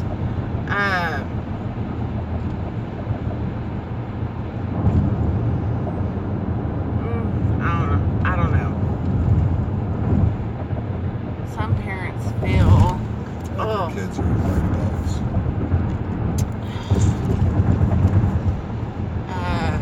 Adults at puberty and treat them like they're their adult friends. And that's where I have a problem. Because anybody who is 15, 16, or 17 years old is not going to be my friend. Whether it is my child or someone else, you ain't going to be my friend. If you can't drink or go buy booze legally, I'm not going to be friends with you. You're breathing too hard. You're smart now. I will throat punch you. Well, and I heard the perfect name for that. It's free range parenting. That means you go through, you try to be your kid's best friend, and you try to give them all the space they want and could need. And now maybe I'm a bad parent then to those people, because I'm going to be in your business. If I'm paying your bills, I'm buying your clothes, and I'm sending you to school, I'm going to get in your business. I want to know where you're going, who you're hanging out with, who your friends are. I want to know these things. One, because I want to make sure that you're not hanging out with the wrong kind of people. Two, I want to make sure that you're going to sit there and get your ass to college, because I'm not paying for college. You better work hard and get some scholarships. I don't know. I don't believe in free range parenting. Call me Hoover, because I'm gonna fucking be up on you like. I don't agree with free range parenting. There is to a certain extent, you want your kid to become self-dependent, self-efficient. Your youngest just turned 14. Oh my goodness. Okay, hold on. George Cortez being smart said he's 14. Jumping around. Yeah, there's a certain level of room you want to give your kids, I think, that just let them be who they are, but at the same time, you don't let them walk all over you. Oh crap, hold on. How did my contacts get blurry? I graduated in 2012, and we had a pretty conservative school. At that point, I feel hell, my teachers talked about us hunting and helped me try find jobs in the firearms industry. That's awesome. That's really freaking cool. Unfortunately, a lot of teachers nowadays, I don't know why I'm turning the volume down. That's why I got issues. It's late. Yeah, that's kind of cool. But see, Nodak, we get a lot of that in Texas too. Like, depending on what area you're in. The closer you are to Dallas, worse it gets. Closer you are to Houston, worse it gets. Closer you are to Austin, worse it gets. It's really bad. So, but the majority of Texas is the same way, where you got teachers that are a lot more conservative. Whether it be gun friendly, free speech friendly, whatever. They're a lot more. They're on that constitutionalist side. They'll talk to you about hunting, guns, whatever else. I never had a teacher in high school. And we also are right next to Dallas. Yeah, that's true. But that's awesome. Einstein was saying their school closes the opening day of deer season. That's freaking cool. I'm seeing a slight shift in the kids around that age, and kind of wonder with the public opinion Yeah, don't California my Texas. How those same teachers are now. And I will say this, Yeah. believe it or not, guys, this is a big deal. High school, because attendance is about 50% 50% anyway. This is a big deal with Texas. So, we always talk about, like, some of the guys that live out in California or New York and all that. Let's get them transplanted to Texas or one of the other states. Well, I agree with that. If they want to move, if like John Z, he's looking to get out of New York. If he decides to move to Texas, great, we'll have him. We'll totally take him. But the big problem we're running into is when you start looking at other issues that really affect people in the population, in your general population. So you look at California, you've got a lot of your politics being run by the wealthy, by the smaller group, and you've got the majority that are being told what to do by this smaller group of people. A lot of times, the big thing that affects a lot of the people in California, from what I've heard and seen, is taxes, like your state taxes, all that stuff, and especially small businesses. So what ends up happening is Texas has less restrictive tax laws, and obviously there's no state income tax. We've got sales tax, but it's actually on the smaller end, things like that. So a lot of businesses and even a lot of people, based off of that, hey Troy, what's up, man? Hey. But a lot of the people based off of that decide to go from California to Texas. Well, what you end up with is exactly what I was talking about. You got they want to move somewhere that's a little more familiar to them. So you've got Dallas, Houston, San Antonio, Austin, places like that. So they all move into those areas. Those areas go from being pretty conservative, pretty constitutionalist, and become a liberal haven. And so you do run into that issue of what George was just saying, where it's California by Texas, is they start making Texas California because they want what they had back in California in Texas. They just don't want to deal with problems or what they perceive as problems in California. So you get some people that really don't care about gun rights or free speech rights or whatever else, and you start getting more anti-gunners and whatever else voted into office in the state, and the state starts making a shift. That's why you see, and I've said it before, they call it, and this is referring more to Republican, but like we said, Republicans tend to be more gun-friendly than Democrats, but even in Texas, there's a lot of gun-friendly, or a little more gun-friendly Democrats, but it's what you call the blueberries and the tomato sauce. You get the little blueberries that just are dropped in there in the tomato sauce, but gradually those blueberries are starting to burst and get bigger and spread out through the whole thing.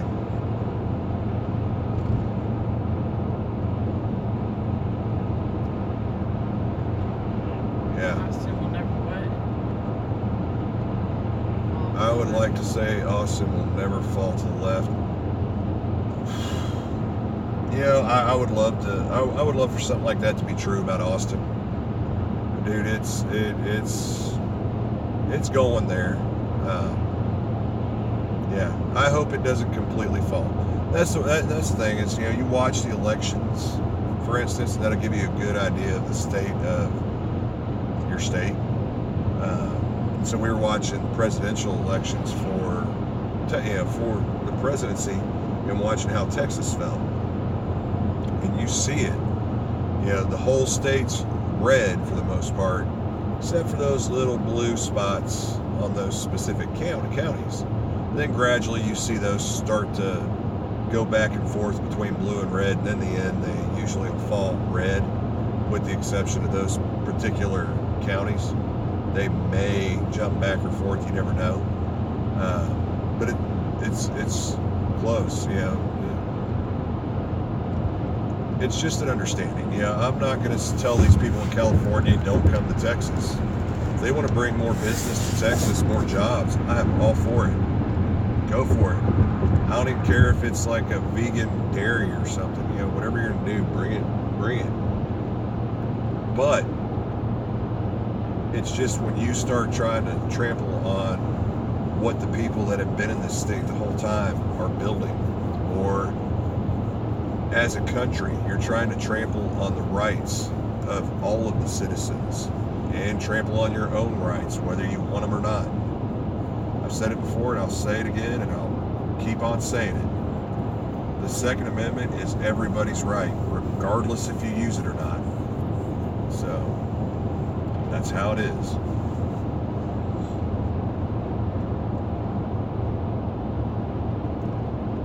San Antonio's usually don't have to deal with there's the chat. So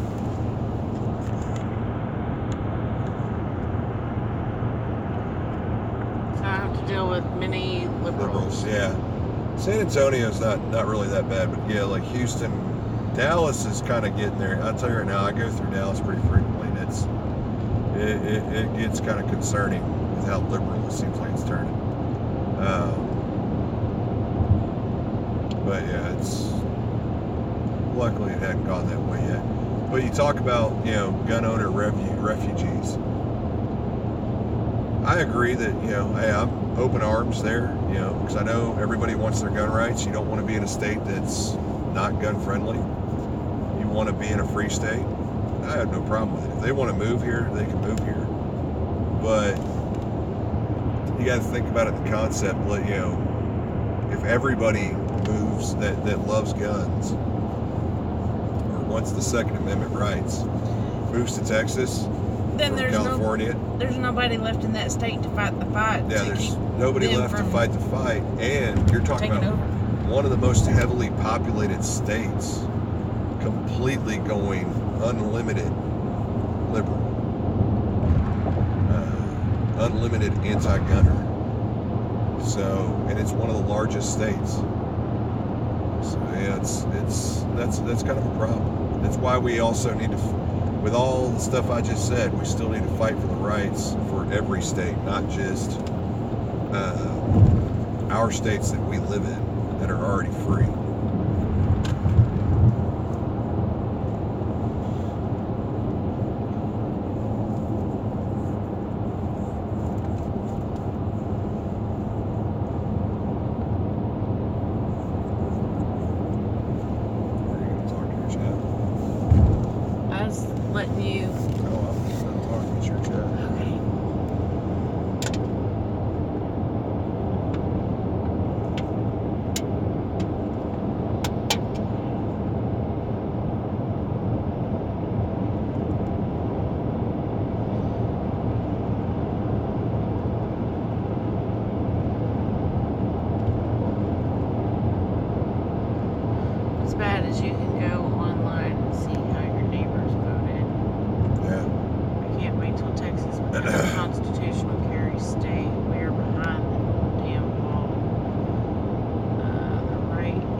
I think we'll end up going constitutional here soon.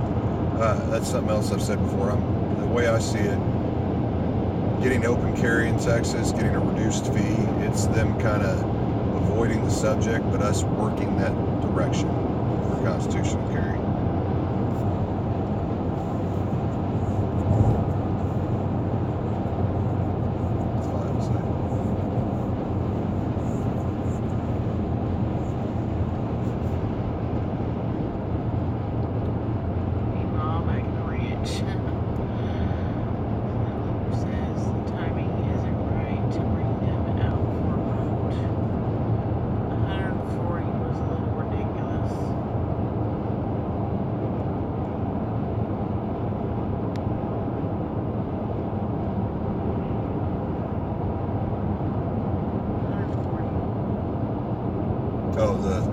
He's talking about the licensing fee. Oh, yeah, no doubt. It was a lot. Sorry, I zoned out there for a second while I was driving. Yeah, because I said that, you know, they reduced the fee and all that. Yeah. 140 was ridiculous. And I mean, you're talking about 140. We were one of the highest in the nation. Now we're one of the lowest. So we took a big jump. Super inches. Sorry, I'm itching. Try not to jump in your chat too much. But you're bringing up a lot of great points. Other than the one at the top of my head.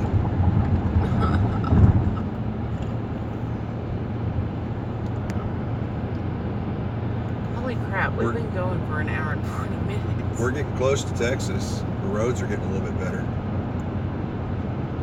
It needs to be 1776 or 1911. I wouldn't mind 1911. I'd pay that fee.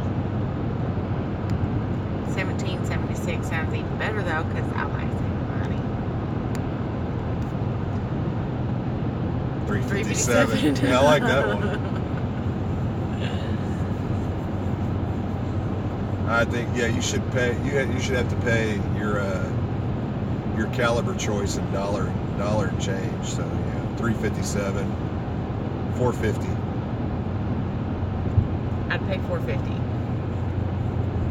Do what else? $9.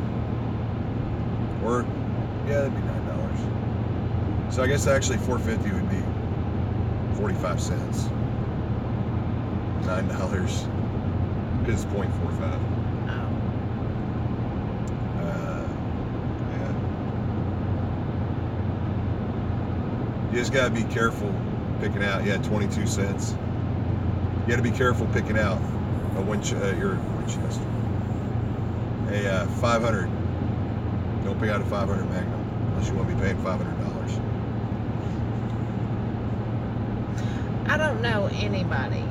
I don't think you can. Well, you can carry whatever you want in Texas, but I don't know anybody that's going to carry a 500. I don't know anybody that would want to carry a 500 for an everyday gun.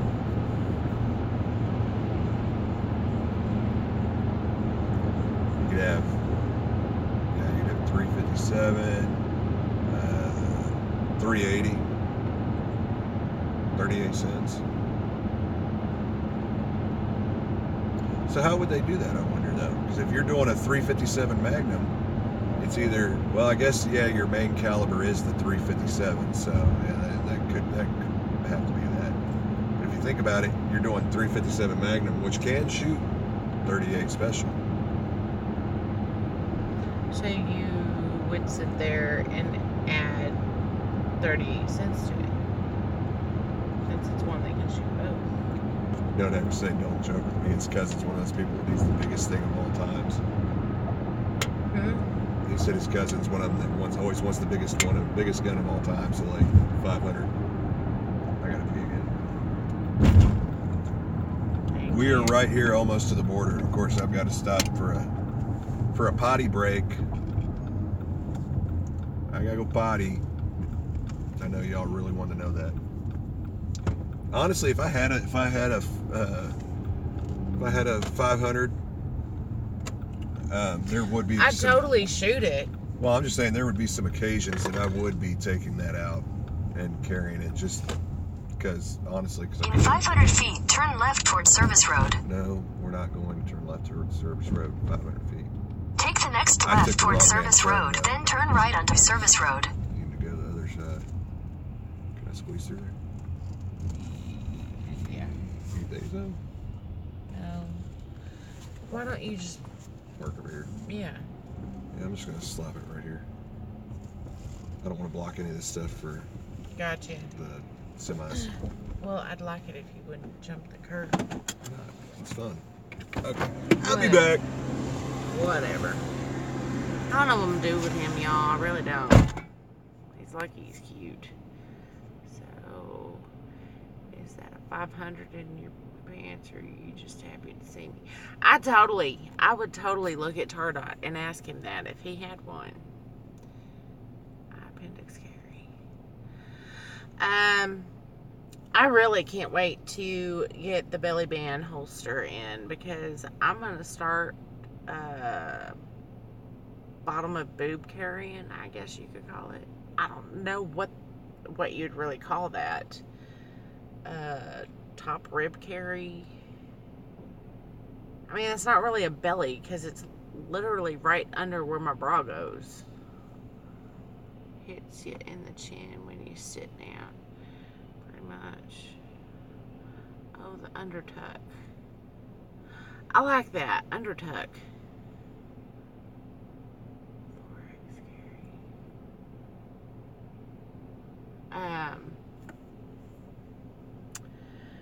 Yeah, I can't wait to get that. And the girl, not the girl, the lady that... Head west toward Choctaw Road, E2110 Road. Hold on, I gotta shut that thing. Alright, she was just too bossy. I can't handle all that. Where's your pink body bag? It's in the back. Yeah, it's a big old bag.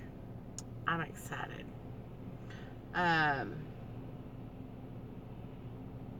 But the lady that makes them, she was, apologizing because it's going to take 10 days to get this holster in.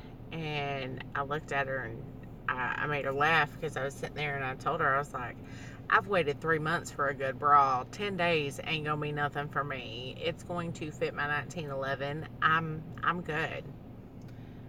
I appreciate the concern, but I appreciate the thought. I'm good with 10 days. It'll be at my house in 10 days. I can wait. I can carry my awesome Coach little zip-up tablet bag.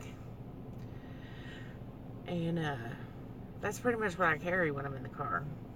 I don't carry it on my person just for the simple fact that I don't want anything printing when I'm in the car, because I like it not being known that it's in here. 10 days ain't bad at all. Exactly. Like they are custom making this so it's wider to fit the 1911. And Tardot thinks I'm kidding, but as long as it's not bigger than the 1911, I can carry any gun in that thing. So I'm gonna be like, M&P Shield 45 for real. That's gonna be a nice one. I think I would love that gun. And if I had it, I mean, I don't think I'd have it as an everyday carry, just because that Smith & Wesson goes with every outfit. I order products that have taken 2 months. Yeah.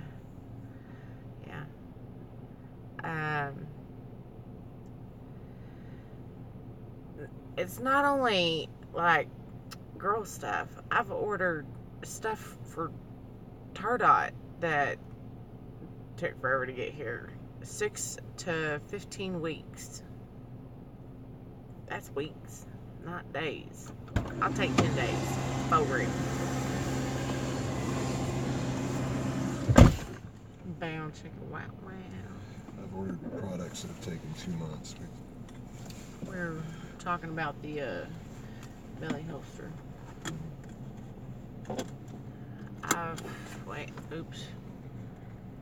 My custom Kydex was quoted at 2 to 4 weeks, but they had it ready in a week. That's awesome. Well, that's the cool thing about that Call Valley. I mean, they had a lot of stuff that was already pre-made for the show, but they said their turnaround was pretty quick, unless it was like a special, like if they had to order a blue gun or something, or do something that they normally don't carry. It's pretty, well, I say normally don't carry, something they normally don't make, then it's a slower turnaround, but it was still pretty quick. I can't remember exactly what the time was. I'd have to look at my video. Hold on. When you walk into the shop, they take a little bit better care of local. Yeah. Alright, now. My dad waited 6 weeks to get 300 blackout upper from Sons of Liberty Gunworks from San Antonio. Damn. Wow. Was it all custom, or was it just like semi-custom or just something they already carry. Because I mean, that 6 weeks, if it's something custom, to me 6 weeks ain't bad. Depending on what the item is. Kydex, honestly, I've looked at the process for making them because I've thought about doing it before. And Kydex, I want one. I want one that has their rifles. Really bad, George. Yeah. But Kydex, like I said, the turnaround on that, I understand if you're like maybe a major company, you make a lot of Kydex holsters and you can get backed up on orders pretty easily. But from what I've seen, like they had a guy doing Kydex in the gun show. Yeah. That was one of the people Roll Call talked to a little bit too. He had him do him a holster and Cindy a holster. Yeah, but they wouldn't let him do video. No, they can't. He came back and talked to them. The ones that were making it in there. Yeah. The owner talked to him. And we saw the process, and it doesn't take but It's pretty cool. maybe 10 minutes, 15 minutes to get the holster done. And that's if you're doing it the right way. I've had orders that I've never gotten. Damn, that sucks. Oh. Yeah, I'd be a little bit pissed. Of course, I forgot who it was that was telling us they ordered, I don't remember what it was they ordered. I think it was from, God, which site was it? What gun broker? I forgot who it was they ordered it from, and they said that they ordered a part. It took forever to get there. They thought that maybe the order got canceled or something, so they called them and said, hey, I didn't get my order. So they sent them another one, and then the new one showed up, and then about a week later, the original one showed up. And when they called back to say, hey, do I need to send this back to you? They're like, no, just keep it. Yeah, I've seen Sons of Liberty stuff. They do have some good gear, some awesome stuff. But yeah, there's some things that I look at like the Kydex, and it's just kind of like, if you're a major company, or I say a major company, if you're getting a lot of orders, if your production is high, if your production isn't very high, but your orders are high and you're falling behind, I can see it taking a while to catch back up. But a lot of the Kydex companies anymore right now, because there's so many companies trying to break in, and that's why I like to go and talk to them. It's because it creates a competitive field. It makes the pricing better on our end. That's why I talked about the Kaw Valley holsters, because they've got some good prices. They it's a situation to get more in there, and it's going to improve the pricing for us. And they're a smaller shop, so their turnaround's going to be a little bit better, when they don't have as many to do. But as they get bigger and bigger, they're going to be able to hire more people and, eventually pick it up. SOL. Sons of Liberty Gunworks. Okay. They have lifetime warranty on their ARs. Mikey always shows off some cool Cerakote jobs. Yep. Yeah. Yep. They've got some awesome stuff.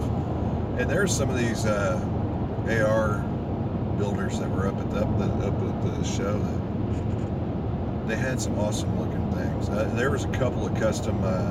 We'll say semi-custom. I say custom. It was semi-custom like rails and uppers that we were seeing. There was one that was really awesome that somebody had bought, and I didn't see any more of them, or else I would have got a picture. But this girl was walking out with an AR, and the whole rail system was skulls. It didn't actually have literal rails all the way around it, but it was like it was all skulls. It was an awesome looking AR.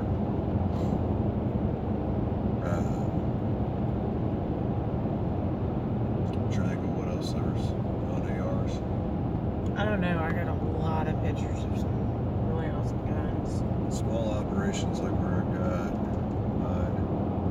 Yeah, small operations will have a lot of ready to ship. If it's a common gun, like I said with Call, if you've got Glocks or some Walters and SIGs, things like that, they're probably gonna have a quick turnaround time for you.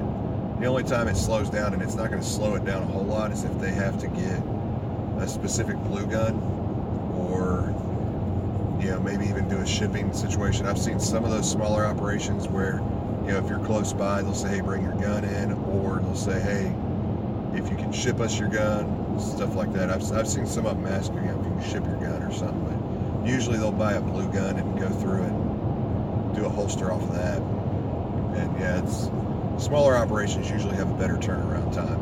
But it's just the problem you run into is as a company is growing. So like Call Holsters, for instance, I don't know how many people they have. There was only 2 there. So they may have a couple more people or so that work for them, I think, the way it looks, maybe even more than that. But as their business is building up and they're picking up more orders, the hiring process is kind of what hurts. Because if they do pick up enough to where they need to hire more people, it's hard to level that out that, okay, I've got to spend this much in wages, but I'm only getting this much in orders right now, but I'm looking at possibly getting this much in orders later on. You've got to figure out the even ground to keep up production and make sure you're not missing it. Needs a lower to make it his own rifle. What kind of lower is he looking into? I saw a couple of cool ones out there. There were some Spikes tactical lowers out there that I thought were pretty awesome. I didn't see any Snowflake lowers, but I forgot what the other ones were they had. It was not the Warhawk. Maybe the Warhawk I'm thinking of. They had some of their cooler lowers out there, some of the Spikes ones. But yeah, the AR. When we talk about Kydex, we talk about ARs. Yeah, it's for Spikes Tactical. Yeah. I've thought about getting some Spikes Tactical, but I don't know. I kind of want to just build one up. Maybe buy a lower from them and just start building up with what I want. But yeah, I actually got. I've made a small relationship with Kennedy Holsters.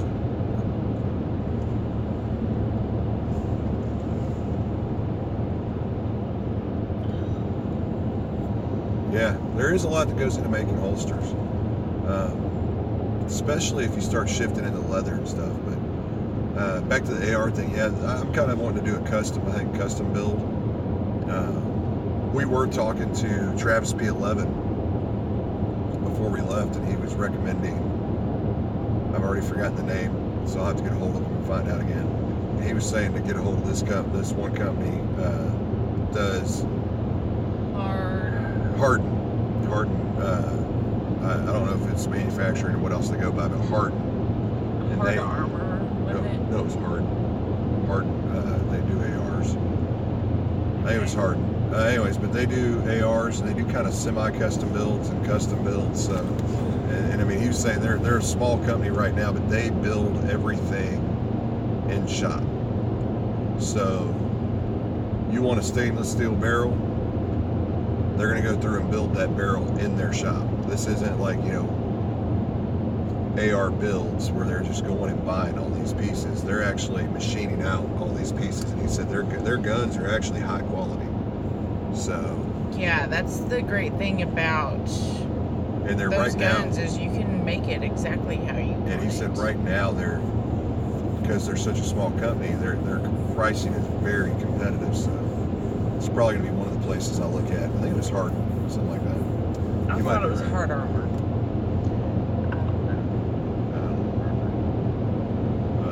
Yeah, he was recommending them, so I got to go take a look at those when I get back. He said give him a call. I mean, the company's so small. He said the head machinist. So if you call up there, just say, hey, I want to talk to the head of your machine shop. They'll pull him aside. Hardened Arms. Thank you. Hardened. Okay. We were close. Hardened Arms. But he said you can call up there pretty much, if you're looking for anything specific, and especially with content creators, you call up, just say, hey, I'm looking for this kind of build, and you just say, I want to talk to your head of the machine shop, and he's like, they'll come in and get on the phone. Nodak Willie, I just want to point out that you, sir, are freaking awesome. Yeah. We both were Yeah, a little off. Honestly, I am looking to get more into the ARs, but I ain't gonna lie, I'm not real big on the ARs. Yeah, I've been looking into them a lot, so I do get a lot of the pricing and see the stuff that's cool looking. But I honestly, I'm not big into them, but I think that they're awesome because it is the most customizable gun out there. well, yeah, You can I'd say literally, customizable rifle, probably. but it doesn't even have to be a rifle. You Yeah, it's make an it a AR pistol. Yeah. But you can go in and create something exactly to the way you want it. If you have longer arms, you can make it bigger. If you got bigger hands, you can make it bigger. Smaller hands, smaller arms, whatever you have, there is something to make it fit you better. Exactly. Einstein likes to be able to change the. Hey, Vandalistica, what's up, man? Hey. He likes being able to. We're heading back from Wanamaker right now. Swap uppers and lowers depending on need. Yeah. Yeah, AR pistol projects, from what I understand, tend to be a little more time consuming. Well, and my whole comment about arguing that was He's in the process of getting parts for AR pistol project. but Cool. my whole argument on that when I was saying that about the customizable is, I would say when it comes down to rifles, yeah, AR is king for customization. When it comes down to pistols, you probably still have to fight it out with the 1911 just because the market is so, 1911s are the equivalent of what the AR is to the rifle side. They're just so flooded with options, which is good for us to a point. But it's just a very flooded market. So you see it right now with companies that do a lot of ARs or companies that do a lot of 1911s. They get hurt when you run into situations like last year or year before last, where there was a lot of panic buying. When a market's really flooded and people jump to panic buy, and suddenly, yeah, that's me, Vandalistica. I'll take one of each. yeah, I'll take one of whatever. Hell, I've said it before too. I'll take a freaking high point. If somebody wants to give me a high point, you want to buy it for me, I will totally take it. I ain't gonna knock it. I will do a range review on that thing and see if I can blow it up. I'm all about cheap and effective. Absolutely. Yep. And I am too. We both are. We kind of have no choice to a point right now. As long as a gun is cheap and does what it's supposed to do and will run when I need it to run, that's all that matters. I do like high dollar guns, but we all know I like high dollar guns. Can't always afford the high dollar price tag. Yeah. Just remember, don't tell my what? Government. Oh yeah, your government. Yeah. Don't worry, we won't. Your secret's safe. We won't tell your government. I'll tell you government to suck you. Yeah. But I won't tell you government. Go tell your government. Anything you America. had, it got lost on that tragic boat accident. Yeah.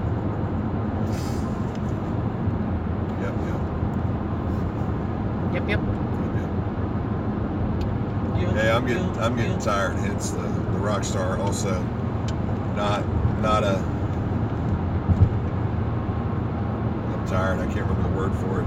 Not making money off of this, but hence the Rockstar. But anybody who does Not an affiliate or sponsored, but not sponsored. Thank you. Not sponsored. Wouldn't mind if you wanted to. You want to sponsor me? You can just send me pallets of Rockstars and I'd be fine.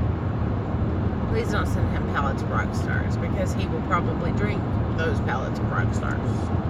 That's the whole point. Send me a pallet of rock stars.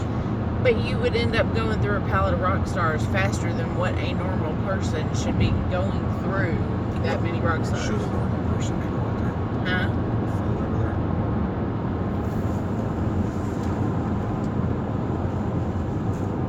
There, I just want to make sure. 'Cause I hadn't seen it. I thought I might have dropped it or something. Well, hopefully you didn't drop it accidentally. That's what I was worried about.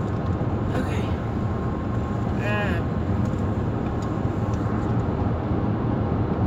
Yeah, boat boat accident. I say, if they're coming for mine, I say the aliens. The got aliens. petting with all your firearms. Absolutely. That hunting accident where they just The aliens. fell in the mud pit. And The aliens never could find abducted them. my guns.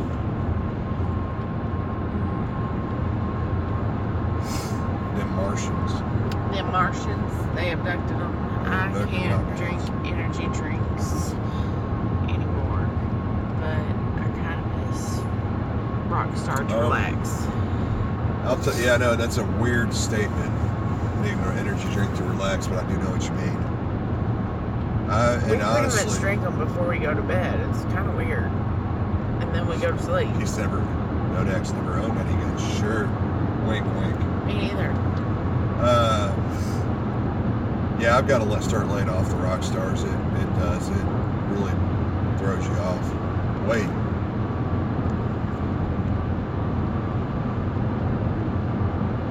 What are we waiting for? Game time. Oh, Let's stop. Collaborate in this. that's Vanilla Ice. So? I'm about to whoop your ass on YouTube. You always say that. No, usually I say I'm gonna throat punch you on YouTube. I'll have a nice hot cup of coffee to help me sleep when I do. Yeah, we tend to drink a lot of coffee too. I was surprised we didn't drink near as much coffee that we usually do, but we also didn't have a coffee pot in our room that worked. We didn't use as much of the creamer we buy that we usually do. Yeah.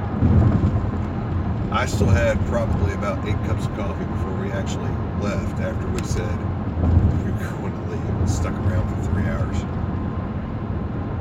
I didn't want to leave. I was trying to figure out how I could sit there and call my daddy and say, hey, we're not going to be able to make it tonight. We'll be there tomorrow. Yeah, that would go over.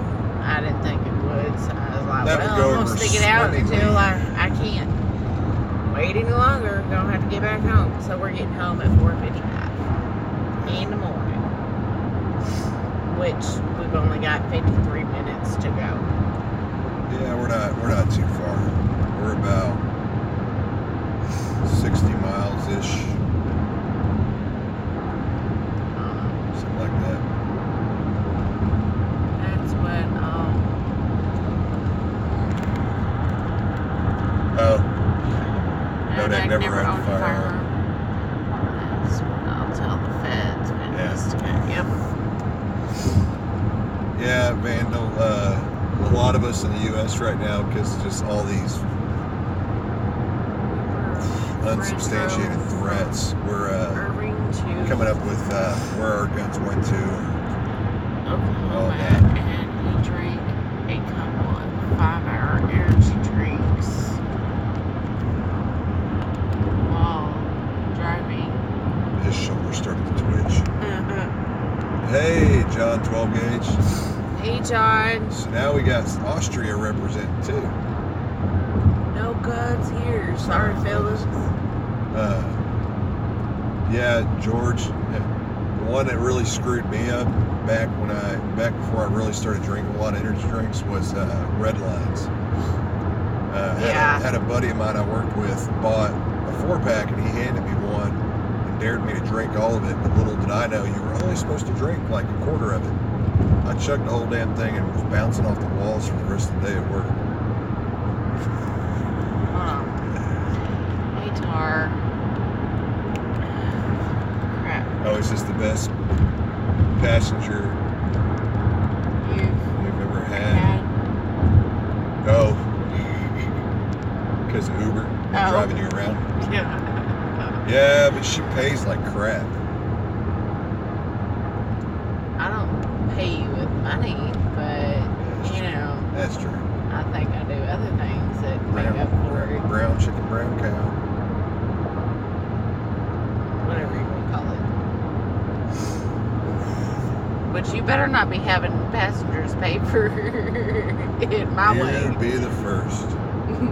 That's a good thing. I remember this stuff called Gross. Whatever. It's like mellow yellow. So, yeah, I do remember something called Vault, but I never really did try it, so I couldn't comment on it. Just woken up at 11 a.m. a.m. This was 11 a.m. in Austria, damn. We will be getting home about 4:55 a.m. Yeah.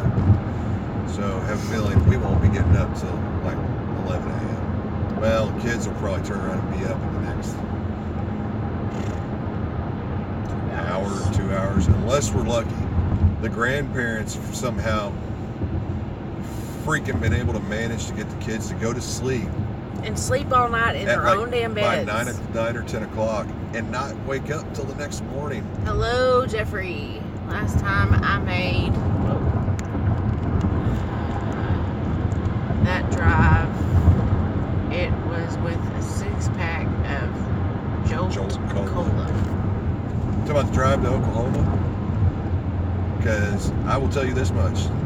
This drive from Dallas to Oklahoma ain't nothing. It's when we go to Michigan. Dallas to Kentucky. Or Detroit. Or Michigan. No, Detroit area. It's, yeah. See, Dallas to northern Kentucky where we go is about a 16-hour drive, I think, 18-hour drive. Dallas to Michigan is like 24. Yeah. And last year when we depending on if they got construction on the highway though. Yeah. But it's basically right around 24 straight through. Sturgis Drive sucks. I've heard that one does. For the bike shows. Yeah. But the one to freaking Detroit, last year we were like, we're gonna do this stuff straight through. Last 3 hours were the toughest.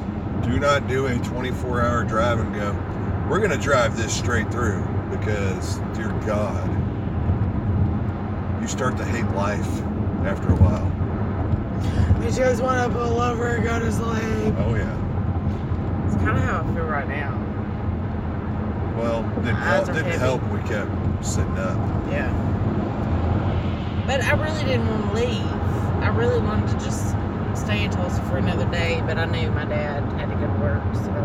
If you got the little, I can't remember liter bottle, you could take the label off and use them like stickers. Yeah. That ain't no lie. But yeah, we're getting close. We're the last 30 minutes. Yeah, and I've noticed that one too. The sleep deprivation, like the last 30 minutes of your drive. And it's not even just sleep deprivation. It's just you feel like once you get to that last 30 minutes, and aren't we there yet? I won't even say the last 30 minutes. Like when we're going to Michigan or we're going to Kentucky, say when we're coming back, and you know we get to Texarkana. Joe was my arcade go-to nowadays. Java Monster. Yeah. Yeah, I'm a big fan of that Mean Bean Monsters. But on a trip like Kentucky or Michigan, we're on our way back. We have to go through Texarkana, and right in Texarkana, right around the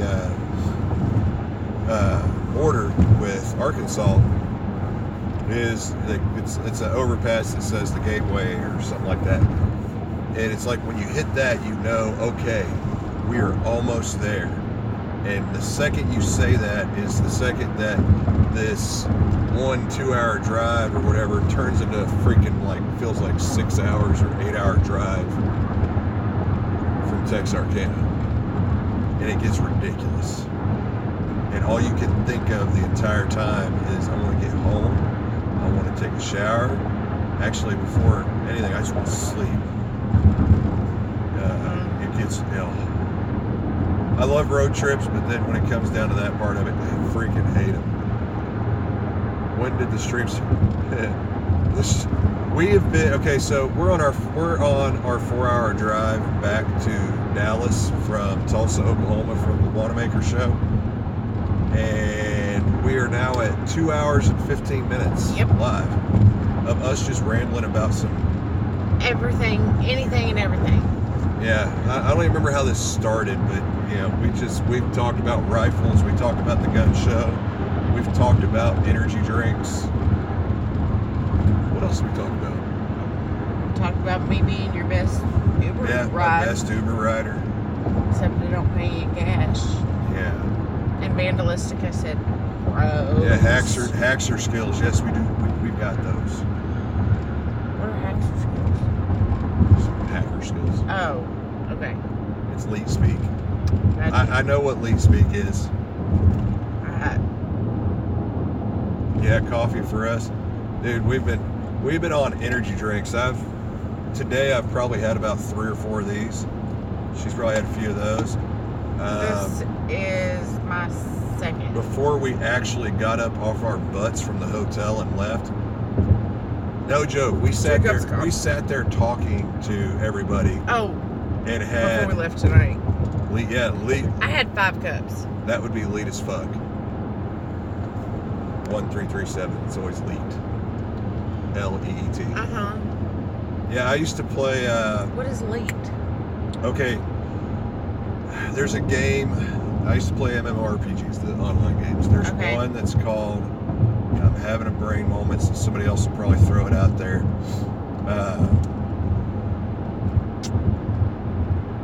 Dear God, why can't that just smashed the bottom of the car. You done hit. Yeah, LEET stands for nasty. Elite. But here's the thing: is there's a game that I cannot remember for the life of me. I'm so tired of it. I can't even talk. Called. God, I can't remember the name of it.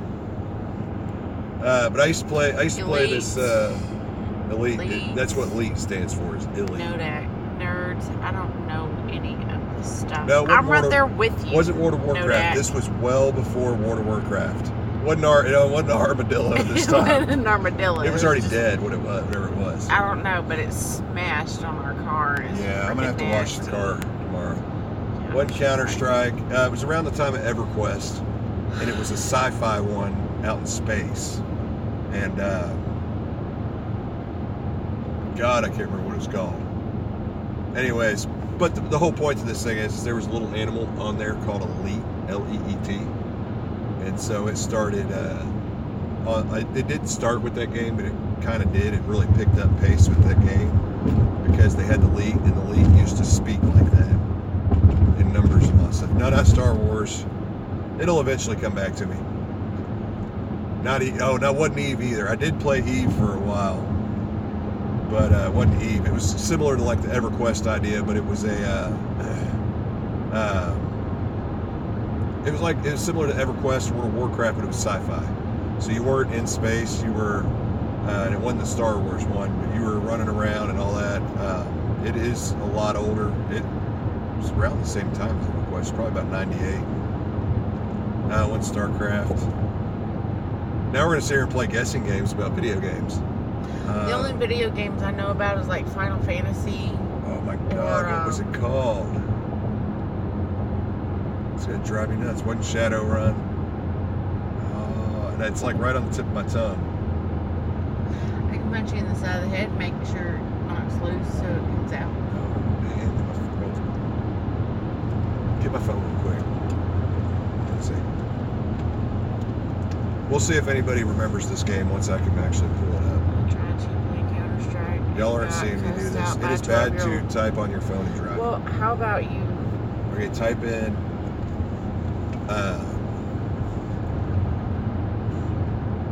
just type in sci-fi MMO.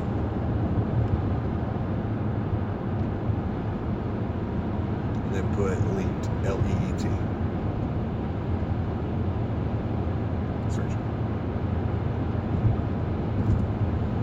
Blizzard's Titan. No. Nope. Okay, quit. Like, I'm trying to, it's like, I'm going to know it when I see it. You reading them off ain't going to necessarily help anything. Anarchy Online, thank you. Yes, Anarchy Online. Don't know if anybody remembers that one. But, yeah, a lot of that started with Anarchy Online. Because they had a little creature called Elite. Picked up Far Cry 5 a couple of days ago. Not Sweet. too shabby.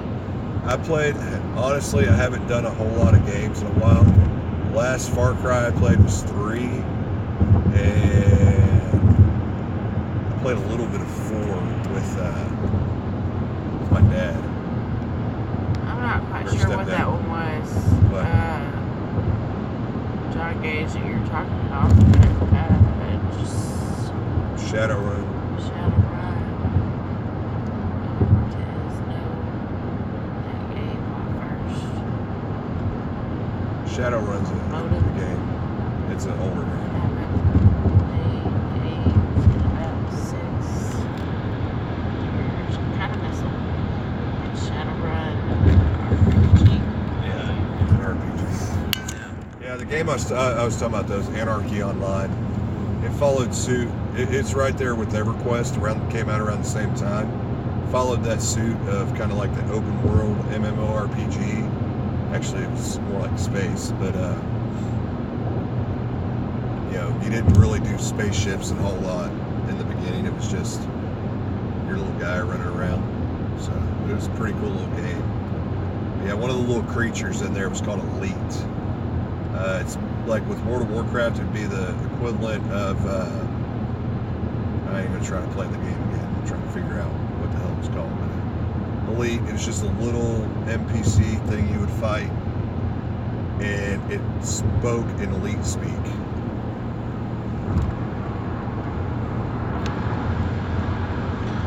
Just waiting on. Red Dead Redemption 2. Yeah, Red Dead Redemption, dude, I loved that game. That was an amazing game to play. Red Dead Redemption 2 coming out kind of makes me want to get another console. Yeah, roll your eyes.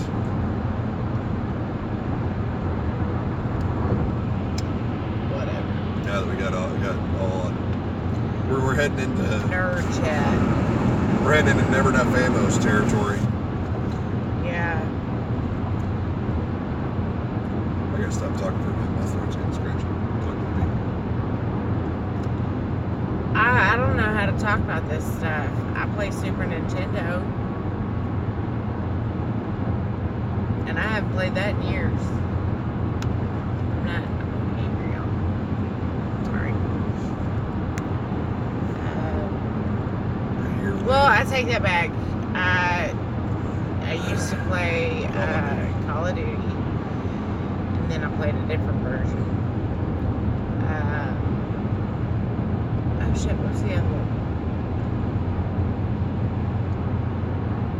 Night, Zippy. Good night.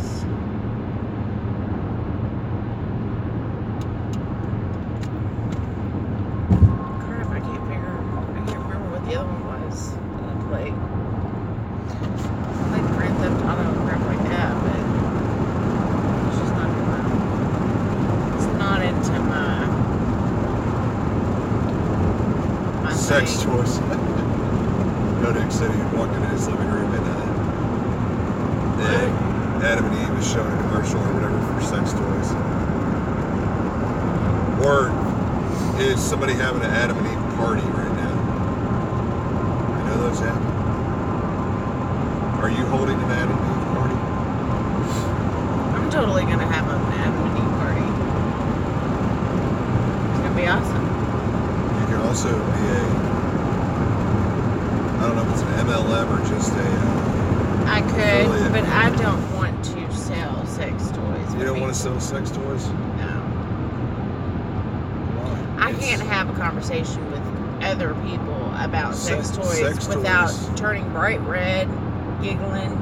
Sex toys are a major business. I'm pretty sure they are. No, but I need your credit card number right now. I'm not nice, Trey. 1, 2, 3, 4, 5, 6, 7, 8, 9, 10. 1, 2, 3, 4, 5, 6.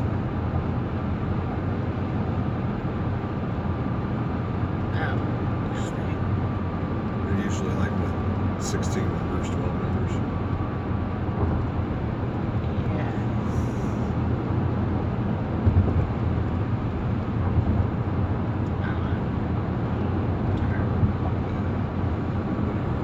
The Suckmaster 3000.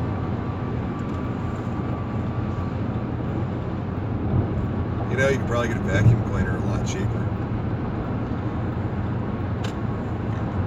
That's not as good. That's kind of concerning, though, eh? Or impressive.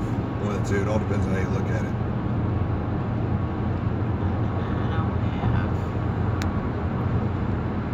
So, does that come in a 1911 frame model? Do you want my credit card? 2. Okay. Number 2. Well, as long as we're all ordering sex toys.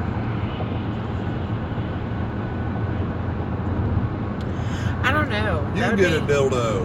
You get a dildo. You get a dildo. Are you going to be the Oprah of sex toys? Sure. Pocket pussies for everybody. I don't need a pocket pussy, but, you know, there would be about 5 items. You can pick and choose which one.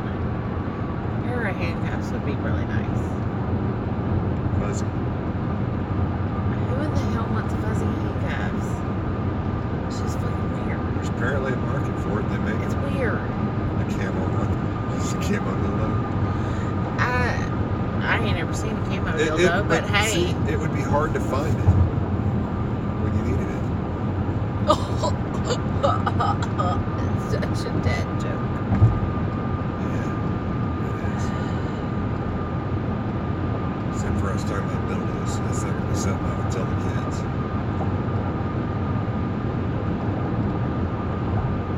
You're talking about a camo dildo. It's hard to find it. Yeah, I know, but it's not something I would tell the kids talking about dildos. Said it's a dad joke. It's true. Okay. I don't know what to call it when it's a perverted dad joke. So this has turned into an NRA chat. Yeah, this is getting. We went down a rabbit hole. What can I say? It's 4:22 in the morning. Yeah, exactly. Trying to start cutting this off here soon. Hear no evil, see no evil, speak no evil. Yep, it's. Yeah. Yeah, it's 4:22. I think we're going to cut this thing off because we are at 2.5 hours. 20. Smoke it if you got it. Hey, did you get to see some snow there? Yes, we did. Yes, Yeah, it did snow Saturday. It wasn't a lot. It snowed and pretty much melted away real quick. But it was freaking cold up there the whole time. Especially Saturday. Yeah, Saturday was really freaking nipply. For everybody. It was a tidbit nipply. I could not cover the tactical nipples. I mean, I covered them, but they just, you know, it just wasn't working for me. We can't get rid of it here. Wait, I know. So, I'm going to cut this off. And Which is defrost the never something windows. you want to hear.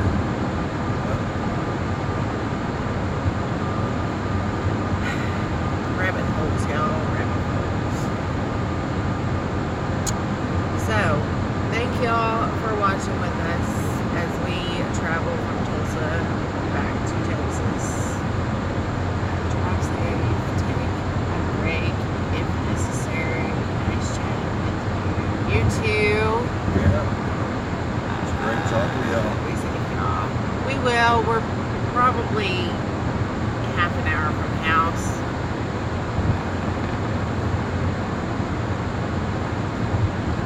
Hey, George, we will.